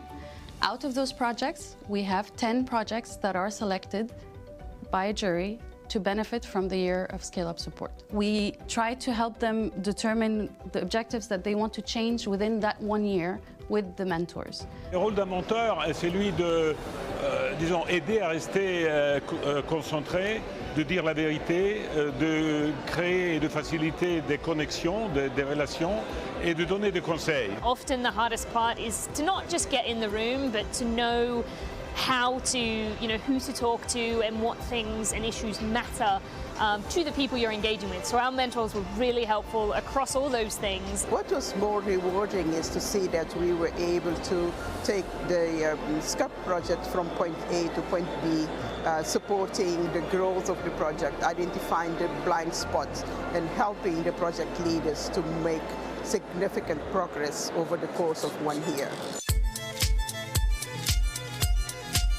The Scale Up program has 3 pillars. So firstly, we have the mentorship, where each project is paired up with 2 high-level experts, the capacity building workshops every month, and a support from the Paris Peace Forum Secretariat. The types of projects are very diverse and they come from all over the world. The first day that the war in Ukraine started, we put all our regular activity on hold and we started building the digital infrastructure that was needed by the refugees coming into Romania. Josia est un programme pour sauvegarder le patrimoine en situation d'urgence. Faire partie du Scale Up programme nous a permis de réaliser à quel point nous agissons pour la paix. Empatia is a project that promotes the use of AI to solve public issues such as health, development, or climate change. The purpose of the initiative is to create collaboration on environmental issues across the India-Pakistan border on issues like air pollution, water usage, and sustainable agriculture. The Scale Up program is an accelerator of global governance solutions. We aim to help project teams be better equipped to influence and challenge governance, and ultimately help them amplify their impact and their reach. Being recognised for the work we were trying to do to make change globally out of Africa and out of the global south was part of what the Scale Up Award meant for us. We've had a phenomenal year throughout the SCUP program, and I think the secret to kind of growing and scaling impact is collaboration. To both project leaders and to experts, we ask them, please join us and get involved with the Scale Up program.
So welcome to this session on new coalitions for peace and development and how to finance the funding gap.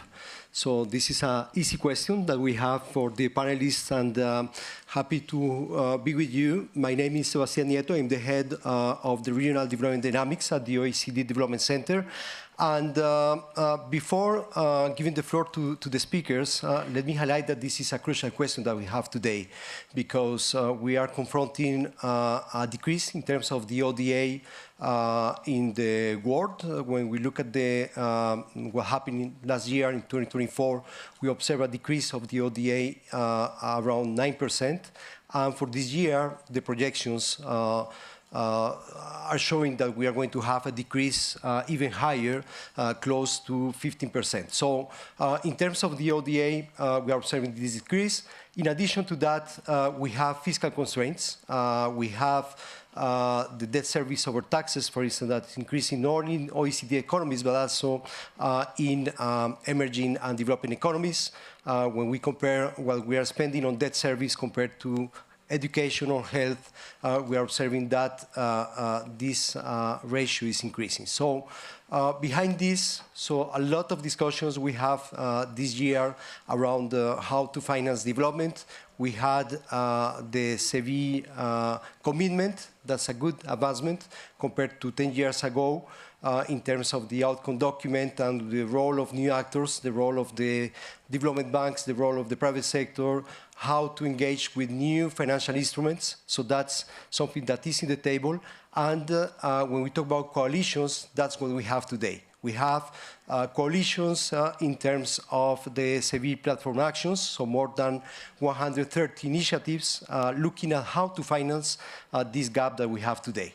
So good examples we have from the panelists for sure, but I wanted to highlight that with the UN FFD4, we have already a lot of things ongoing with these initiatives, looking at new instruments and new actors. So let me introduce the panelists. So we have great panelists from the government and the academia. So let me start with Ina Huijsen. You are the Humanitarian Director and Deputy General for Stabilization, Humanitarian Assistance and Peace Building at the Ministry of Foreign Affairs of Germany. Welcome, Ina. We have the Professor Moon Chung-hin, Professor Emeritus of Political Science at Yonsei University from Korea. Welcome. And we have from Qatar, Aya Abdulrahman Al-Thani. You are the Deputy General of Planning Sector at the Qatar Funding Development. The Qatar Fund for Development. And last but not least, we have Fanny Demasieux. You are Deputy Director at the Crisis and Support Center at the Ministry of Europe and Foreign Affairs of France. So welcome to the panelists. And let me start just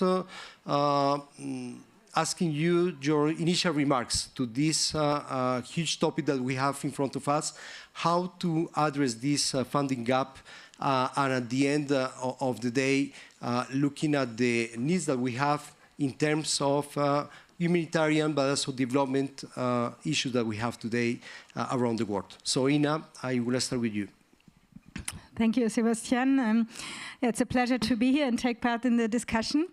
I'm the humanitarian director, so I deal for Germany with our reaction to the humanitarian crisis that we see, and where we put this year it has been 1 billion euros of funding. That sounds a lot, but it is, as you said, hugely increased, and this is why we are sitting here. We are witnessing an enormous funding crisis that affects funding for the humanitarian, so the crisis response, and the help in conflicts for the people, and then also over the development sector. talking about how much the drop is. That is, in many cases, more than 50% of the funding that we had over the past years, or more, even 60 or 70, and it has enormous consequences. Most of you will know this is sort of coming from two aspects. One is the shutdown. The US, who have been the biggest donor or funder in both fields, humanitarian and development, over so many years, have shut down USAID and cut the most part of their funding in these sectors. So that is rather for, well, I guess, political reasons. And then, of course, but we have also the other big actors and donors, and that includes Germany, who have also had to cut their budgets in this tremendously because of the budgetary constraints that we have in the current situation. So overall, we have reductions, as I said. Then my budget was cut down over the last year by minus 53%, just to give a figure. This, of course, while we are witnessing the most extensive increase in crisis and in conflict that we have seen for decades, maybe in the last century, spreading humanitarian crisis and people who need humanitarian assistance extensively worldwide. At the moment, there are around 300 million people who are in need of humanitarian assistance. And so this is the situation we are facing. Then I want to just give one more outline, as we are then also talking for what the development sector. In the humanitarian sector, the UN, so the response of the UN organizations, the multilateral system, is responsible for 90% of the funding and response. While in the development system, this is different. There, the UN, the multilateral system, plays a role of about 20%. So this is why now the funding, the decrease in funding for the UN particularly, and for the UN organizations and this sector, hits the humanitarian extremely. How do we address it? I want to also name our, I'd say, 4 points that we can do. I mean, faced at the numbers of people we need to reach, but the decrease of funds, the system has now undergone, or actually on our pressure, so-called hyper prioritization. So we have, UN OCHA had assessed the needs, and now we're trying all together to reach the most vulnerable and most affected 100 million, approximately, people with life-saving assistance. But that also means, and one can see it also all over, that we are not reaching many others who are in dire need, and people are dying at the moment because we cannot help. Just to say that hyper prioritization is like a triage in medical terms. So if you can only give food to the ones who you see already in IPC 5 or IPC 4, but not in IPC 3, that of course puts also the people in IPC 3, which is already a dire hunger crisis, in the risk in decreasing it in dropping further. So we are trying in the humanitarian system how to address this situation, of course. Hyper prioritization, I've just named it, and we're trying to make efficiency gains over the system. So we're trying to reform the system. And as I can only say for Germany, as we are a strong actor in this, we're trying to get donors and the organizations to measures that make the entire system more effective, and that as much of the money that we have gets to the people. We're not wasting it on complicated streams and coordination. The second aspect is, of course, it was just, you mentioned it also, trying to get more non-traditional or new donors into this. However, in the humanitarian sector, I'm finding it is not so easy with the private sector, but we can discuss this later maybe. And then it is also important in this situation, maybe also something to discuss, that we can get the development money more also closer to the humanitarian, as we have such a huge gap. So we're also calling it Nexus, to look exactly where sort of development can start, even money can start closer to the immediately humanitarian action. And last not least, I actually find it the most important aspect is political and initiative addressing the root causes, because the humanitarian response in all those crises is trying to fix, or not fix, but trying to put plaster on where the political solution of conflict is not taking place, has not been able. I mean, look at Sudan, where no political solution, maybe not the right pressure is put upon the conflicting parties to stop, and the spread of the humanitarian catastrophe there really is unbelievable. And so that is most important, that through political address of the problems, the crisis, that this also can get the need for funding down. Yeah. Thank you.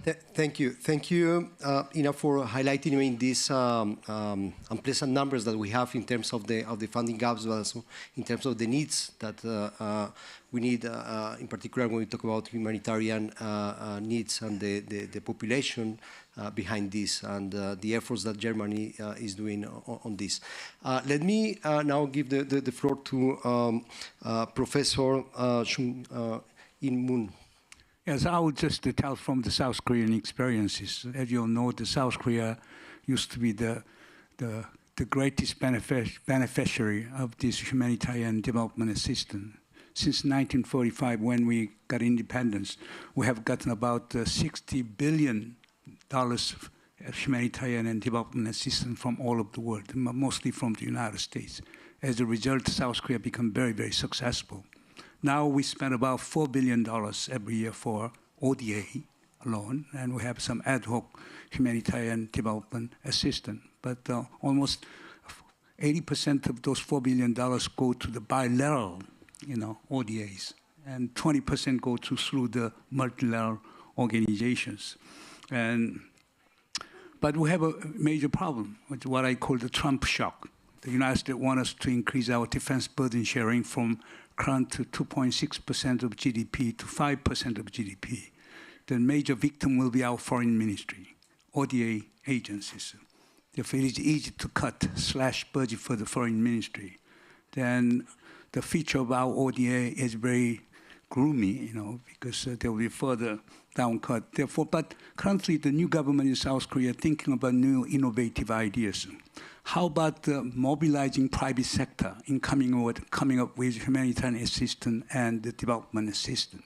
Therefore, private sector, but in Korea, a lot of so-called, not only big companies like Samsung or Hyundai, but a lot of so-called middle-sized firms are very much interested in that kind of activities. If government can come up with the proper guidelines and incentives, they can be a very important part. And also our government is trying to mobilize NGOs.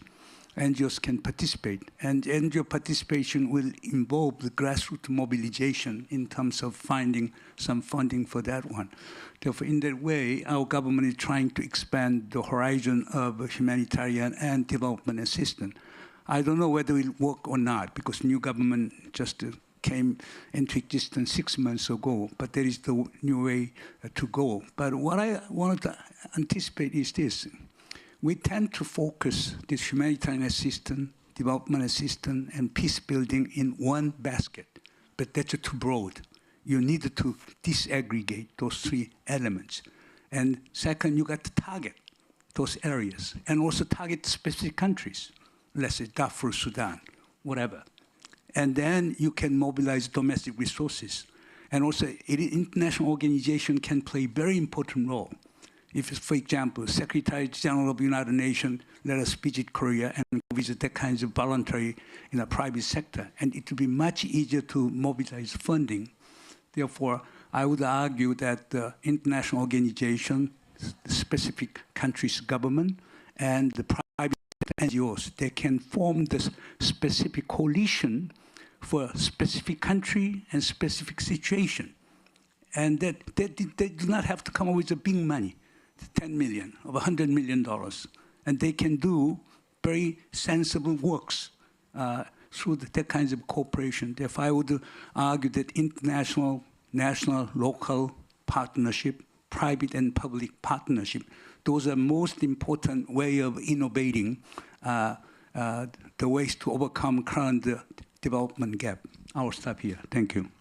Thank you, Professor. And important, yes, to highlight, I mean, how to involve the private sector, different levels of government as well, subnational, but also the national level, and having targeting policy support, I mean, well-targeted policies and actions. And for that, I mean, we have the Qatar Fund for Development. Aya, the floor is yours. Thank you very much. Is this working? I'm very glad that I'm following the professor and also Dr. Ina, because I think Dr. Ina started us off by setting the current environment and a snapshot of what we're currently dealing with. But Professor, you spoke about the challenges also in ODA being such a discretionary tool that it's the first to go once you have any sort of shifts in financial budgeting or global financial crises, as we saw repeatedly in the last 2 decades. And so it's quite a fragile system, and the ODA system has been dealt with and has been discussed for many years. We just came off of the Finance for Development in Spain, but before that there was the Addis Ababa paper and initiative. Before that, there was the Doha meeting. And even before that, we can go all the way back to Monetary, was it? And there has been an attempt after attempt to reshift the ecosystem, to try to find out innovative ways, to talk about PPP, to talk about this solution or that. And we believe in the state of Qatar that it's all of them. You have to have a very vibrant private sector involvement. You need to have strong commitments towards ODAs. And also you need to have government ownership and governance over those projects. And so that's exactly what we do in the state of Qatar and through Qatar Fund for Development. So we approach things in this sort of four-pronged approach in which, we're trying to secure the jewel of sustainable development at its core. One, of course, is going from this mentality of aid to investment. And when we say investment in development or investing for development, we're not particularly talking about return, a high return on our investment. We're talking about the sustainability of that initiative itself. And investment is obviously through the infrastructures of the countries and human capital, but also investing in the relationships that we're building with those partners. So that's our first approach. Our second approach is, of course, utilizing innovative financing tools to be able to sustain our engagement long term. And that's something that we're doubling down in at Qatar Fund for Development in our current strategy and our current sort of cycle. Also, I alluded to this earlier, but national ownership is quite important for us, and we try to reiterate that constantly. But one of the main ways in which we do that is that when we're working with governments or in initiatives in other countries, we make sure that we're embedding whatever project we're doing into the national strategy, or that we are adopting and continuing on the work that countries are trying to bring forth for their own countries and for their own interests. And so that's quite important. And then if I can end the sort of the four-prong with, I think, the most important, which is those commitments have to be long-term. Ad hoc partnerships are really doing very little. And maybe when we're talking about that in the humanitarian context, we can talk about quick responses, rapid responses. But really, partnerships and development do require this long-term sustained commitment. And at the core of all of our commitments, projects in Qatar, and through Qatar Fund for Development, there are a few pillars or elements in which we build our engagement on. And I believe many of us are trying to do that continuously. You know, the first one is obviously the sovereignty of the state itself. We believe in the sovereignties of states and their ownership and governance of the state. Number two is, of course, what we're trying to all do is stabilize and provide stability to those countries. And so we try to do that through development initiatives, through long-term interventions and commitments. And then finally, and I think most importantly, is this idea of dignity. We speak of dignity sometimes in terms of people, but we don't often speak of dignity in terms of countries, and countries are owed their dignity, And dignity can look like a lot of things. Dignity can look like inclusion in conversation. It can also include, of course, opportunities, opportunities to sit on the table.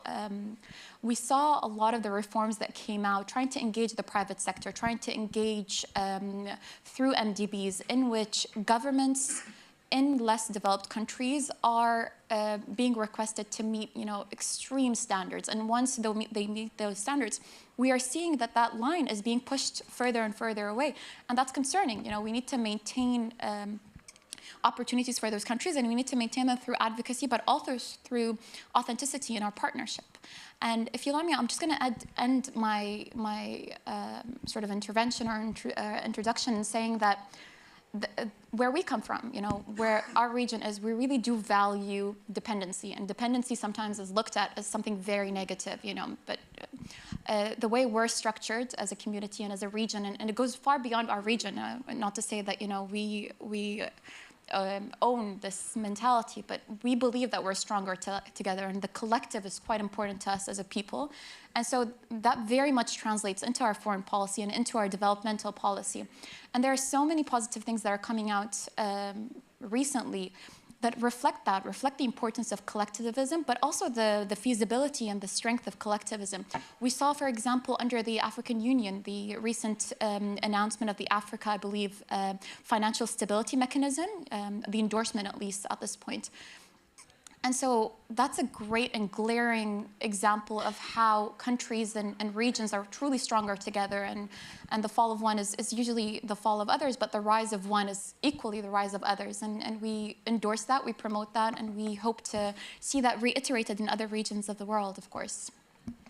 Thank you, Aya, and very relevant points, that you have observed and shared with us, the national ownership, the dignity that we need to have behind all these actions, and probably we are going to come back on this long-term, agenda and policies that we need to have in mind. And thanks for highlighting this example of the African Union that actually is our co-author of our report on Africa at the OECD that we do with the African Union. Now let me turn to Fanny Demasieux. We are going to do this intervention in French. So I'm going to switch to French. Le français, en fait, c'est aussi une langue officielle. After all, French is also OECD's official language, and it's very important for us to talk in French at OECD. So from France's viewpoint, Merci. Fanny, what would you like to say? Thank you so much, Sebastian. Thank you to all panelists who raised extremely important issues. You talked about the breadth and width of the crisis we're faced with.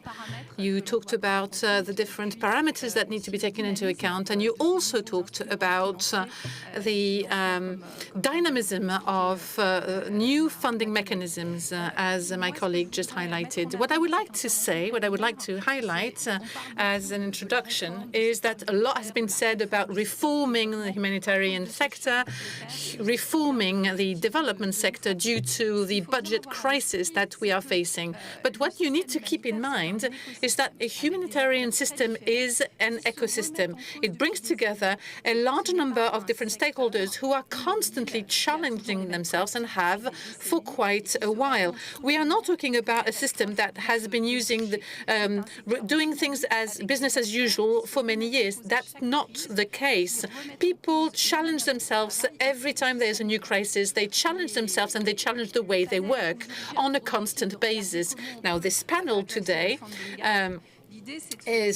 has been tasked with looking how to address the funding gap. And what I would like to say is that we didn't wait for today. We have been implementing a number of strategies for years, and we can tap into those strategies. Now, I would like to take two examples. Number one, international NGOs.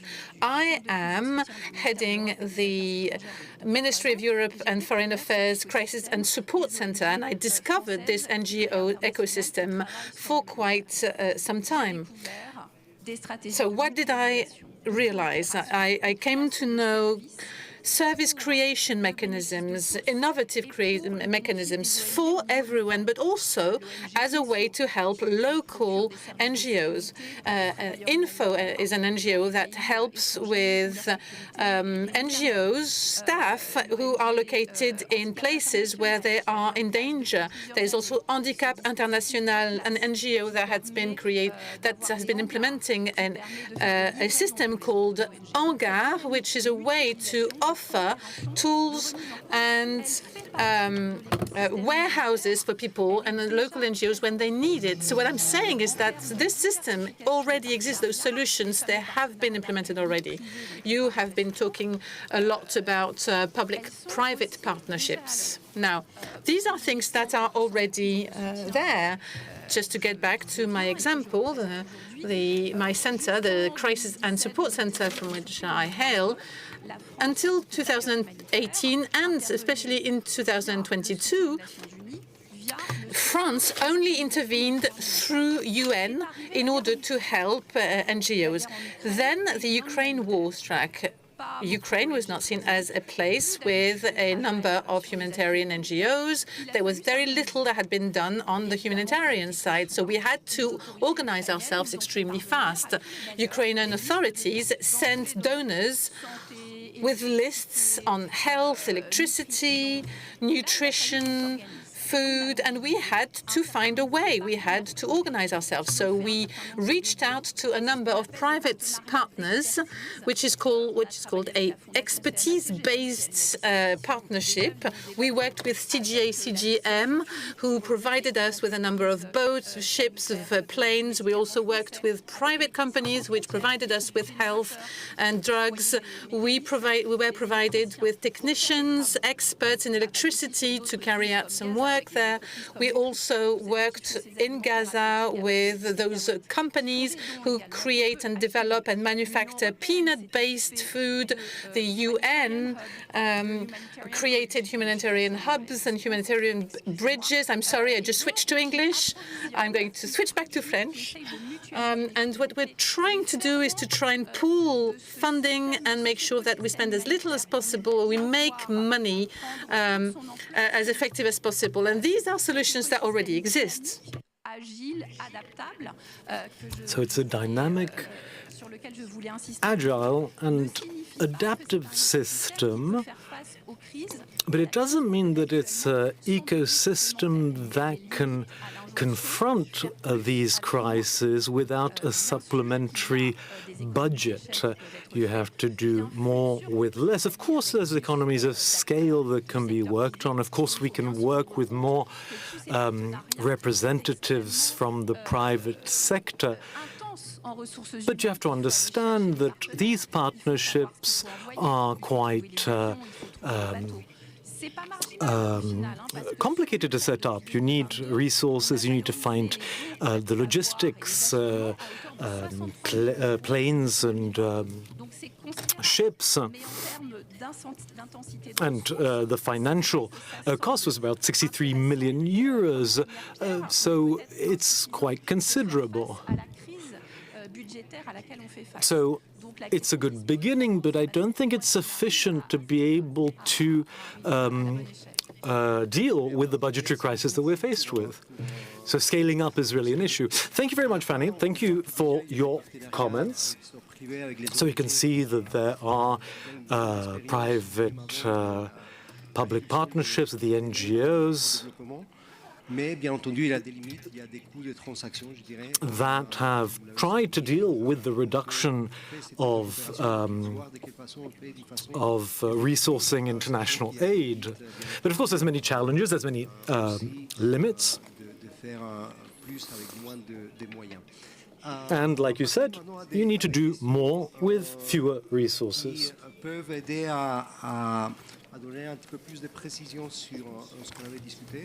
So maybe we move on now to give some more details on what we were talking about. And what do you think, I mean, is more urgent? I mean, we need to focus more on to spend €1 on the humanitarian crisis that we have or on development. And probably a follow-up question is as well on the incentives that governments have to show that it's important to spend on humanitarian crisis. Yes, thank you. Maybe I'd like to say or start out with the first the idea. Also, it has something to do with efficiency too. But we have an ongoing discussion in the humanitarian. We of not to develop protracted humanitarian situations. Of course, we see in this as a crisis, and then of course we have a build-up of the humanitarian response and people to help people immediately. But of course we don't want to create by that, because we have that already in many contexts, people who are stuck in this humanitarian need situation for years and for decades, where we have camps, where we still, after crisis, then refugee camps are being built up, and we have still all the nutrition that has to go there, water trucking, etc., shelter with tents and things that are not made for decades and years to live. So we are trying to. There's many. We're trying in our work to have a limit to this humanitarian response, and so. I'm not. I won't argue for putting more money from the development system into creating more protected humanitarian situations. But given the current situation, where we have so basic life-threatening needs, I believe it is important to first help the people to survive, because on those situations it's very difficult to build on and sort of build the nexus to developing. If we were talking about will people starve or how can they survive the next months. So in the current situation, the gap is so big on this first crisis intervention and response that I think we are risking to lose the possibility for development assistance, restructuring, rebuilding can come in. Because we are leaving we don't have the essential help at hand first.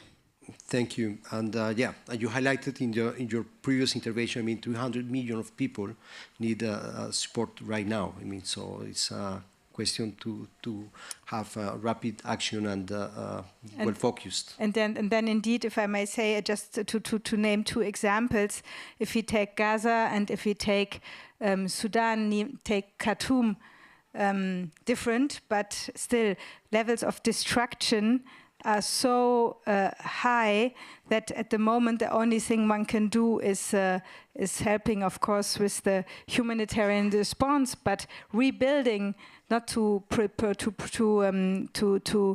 be stuck in the situation, is of course of essence. Yeah, thank you. I would like to come back to a point that Fanny Demasieux highlighted, I mean, on how to involve the private sector. I mean, that's we have good examples and a lot of opportunities in front of us, but at the same time, we need to be efficient and effective doing this kind of partnerships.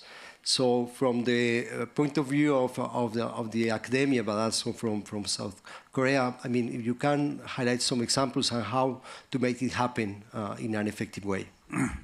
It's a South Korean example. In South Korea, urban-rural polarization was so deep.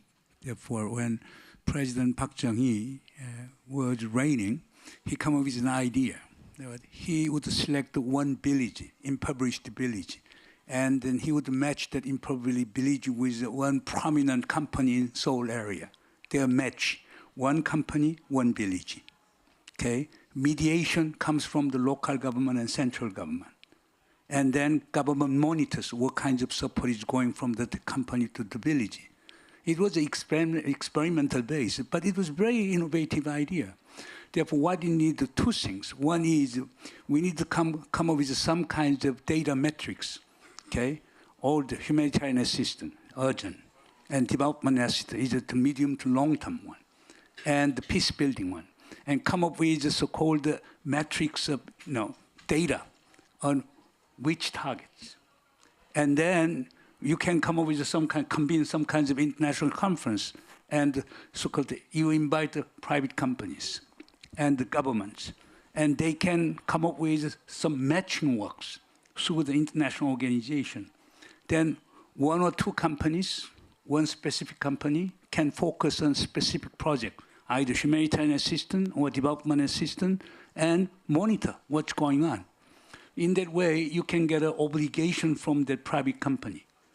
And once international organization and national government involved, the companies will fulfill their obligations in very faithful manner. Therefore, there would be that kinds of intervention. But here, the important thing is that you need to come up with some kinds of database metrics regarding all three different areas and in terms of urgency. Okay? And second, you try to come up with a so-called matchmaking works. The international organization can play the role, the mediating and the matchmaking one. And then we can come up with some kinds of international convention to, celebrating that kinds of matchmaking works. And then you got to have a monitoring works. Therefore, it's very experimental, but I'm just telling from the South Korean experience of matching urban companies and the local villages and try to come up with a symbiotic way of, making progress. Thank you, Professor, and I think that's extremely relevant to highlight this experience and how to work, at the local level and to have these kind of partnerships in an effective way. Let me now come back to the point that Ina highlighted, on the short-term dynamics that we have on the needs that we have today, and probably Aya, you can share with us, this trade-off or how to deal with the short-term crisis with long-term resilience building that we need today. So how we can go towards this long-term perspective that we have and how to build that from now as well. Yeah. The professor has touched on the importance of that, but I think also we need to state very clearly that humanitarian assistance and humanitarian rapid response is essential, and it will continue to be essential. There are man-made crises, but also there's a lot of climate created crises, and countries will always need their neighbors and the global community to come and stand in solidarity, but also in support of their immediate needs. So I think that's very important to say it off the bat. But in terms of building resilience and allowing countries to sustain their own development, as I said earlier, long-term engagements, utilizing innovative financing mechanisms such as grants or equities, guarantees, and the like is extremely important, but also influencing policy, making sure that things that aren't working are looked at and are tweaked and are reformed to be able to then advance it forward. And I think also it's very important for us to look retrospectively, look at what we have attempted to do. I mentioned Addis Ababa. We all remember the Millions to Billions initiative, and we need to look at those initiatives and see what were the shortcomings, what were the fallings, and how can we refine them moving forward, because these are ambitious initiatives that are amazing, and we continue to advocate for their importance. But also, if I can add here, there's an issue that we haven't tackled in the panel, and I think isn't being really talked about in the force or sort of the degree it requires to be spoken of, which is a lot of the developmental and humanitarian assistance world, but entities specifically, are going through a communication crisis. They are under attack either through smear campaigns or even because of their own shortcomings. Rightfully so, they should be called out, but there is this aggressive wave against development and humanitarian in the context of ODAs or developmental initiatives globally, and that has restricted a lot of players to come in and to jump into that pool to be able to contribute. So we really we should really look into it closely and see what are the ways in which we are able to tackle it, both on an advocacy level, on a government-to-government level, but also through individual action and entity action. And it's great that we're holding these entities to a very high standard, and we should do so with those entities and beyond that. But also it's very important for us to note their value, their importance in the ecosystem, and help support them and support their growth and their development. And so, there is these extreme waves in which we have to really find and fine-tune the process and the system to be able to continue our support for these entities with ease, with sort of these reassurances, but also with long-term commitment. Thank you. Thank you, and certainly, we need the support of these entities and to look at the long term, the importance that they have, and to monitor as well what we did in the past with Addis Ababa, what we are going to do with the Seville commitment and the SPAs.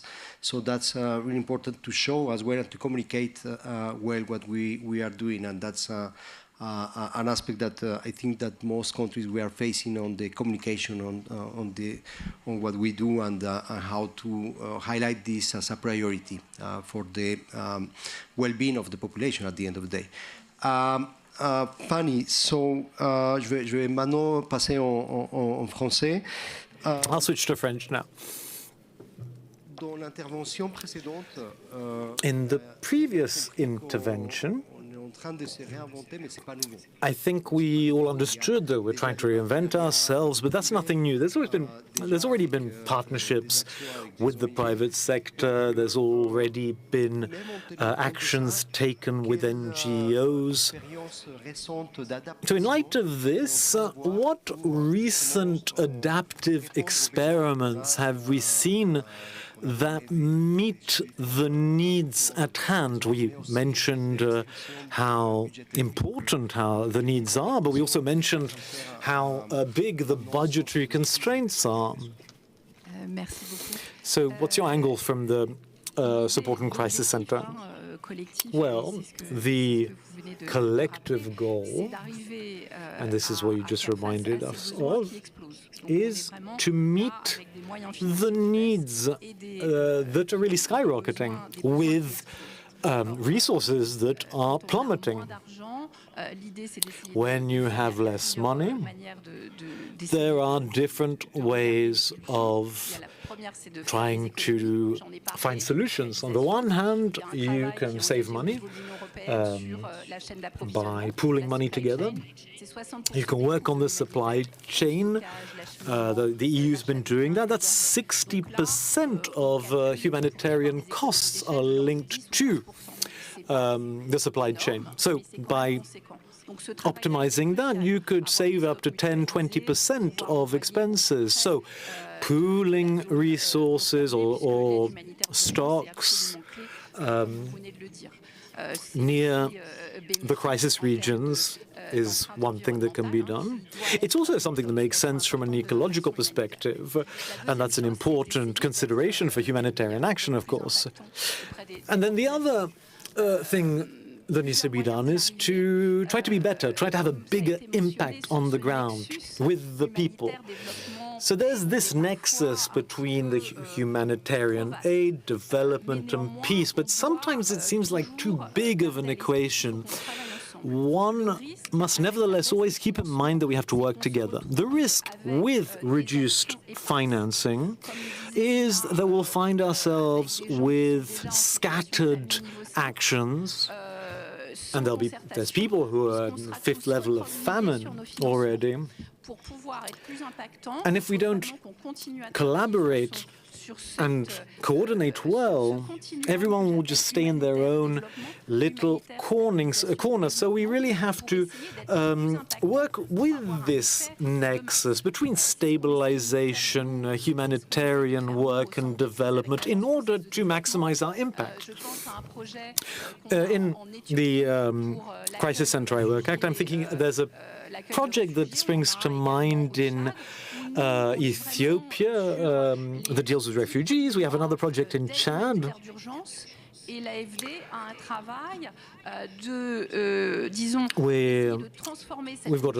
We've had an 8-month emergency aid program,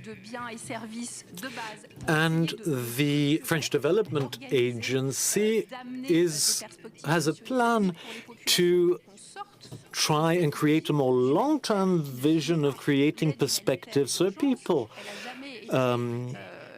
with creative infrastructures and so on, to go beyond immediate emergency relief. Emergency aid was designed to continue for 15 years. That's not what it's for. So this link between humanitarian work and development work is essential. So the teams have to work together, and they definitely should not compete for financing. Then the other means of action is to have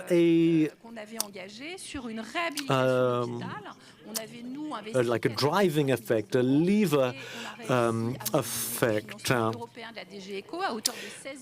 We had a project where we managed to rehabilitate a hospital, and we managed to raise 6.4 million euros, but then the EU gathered 16 million euros. So it's very important to work with the different donors. We've been doing this in Qatar. We're also jointly working on providing aid to Gaza. And so if we work together, we can scale up and have a bigger influence by simplifying the project and decreasing the costs.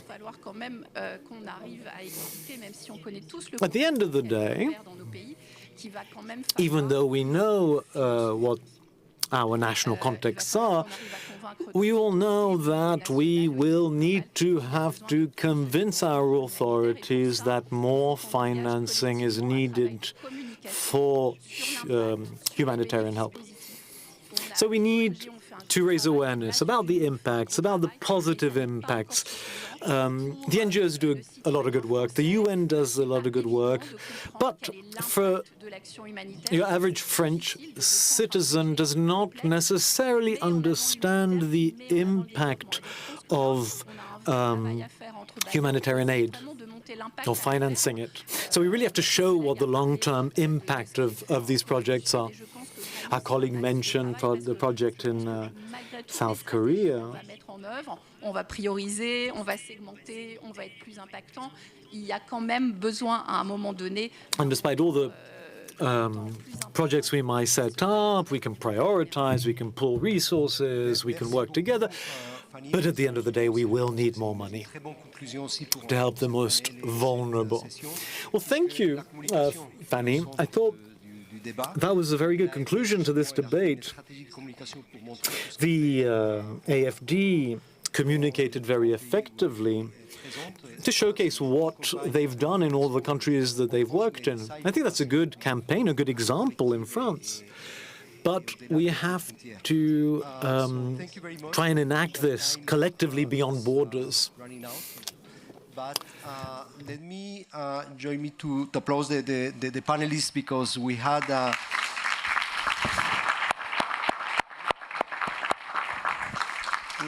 a good discussion on the priorities, on how to achieve well-targeted actions, on how to involve the private sector and other actors in this huge agenda, because the funding gap is there, and certainly we can do more with less, but we need, at the end of the day, more resources for development and humanitarian aid. Thank you.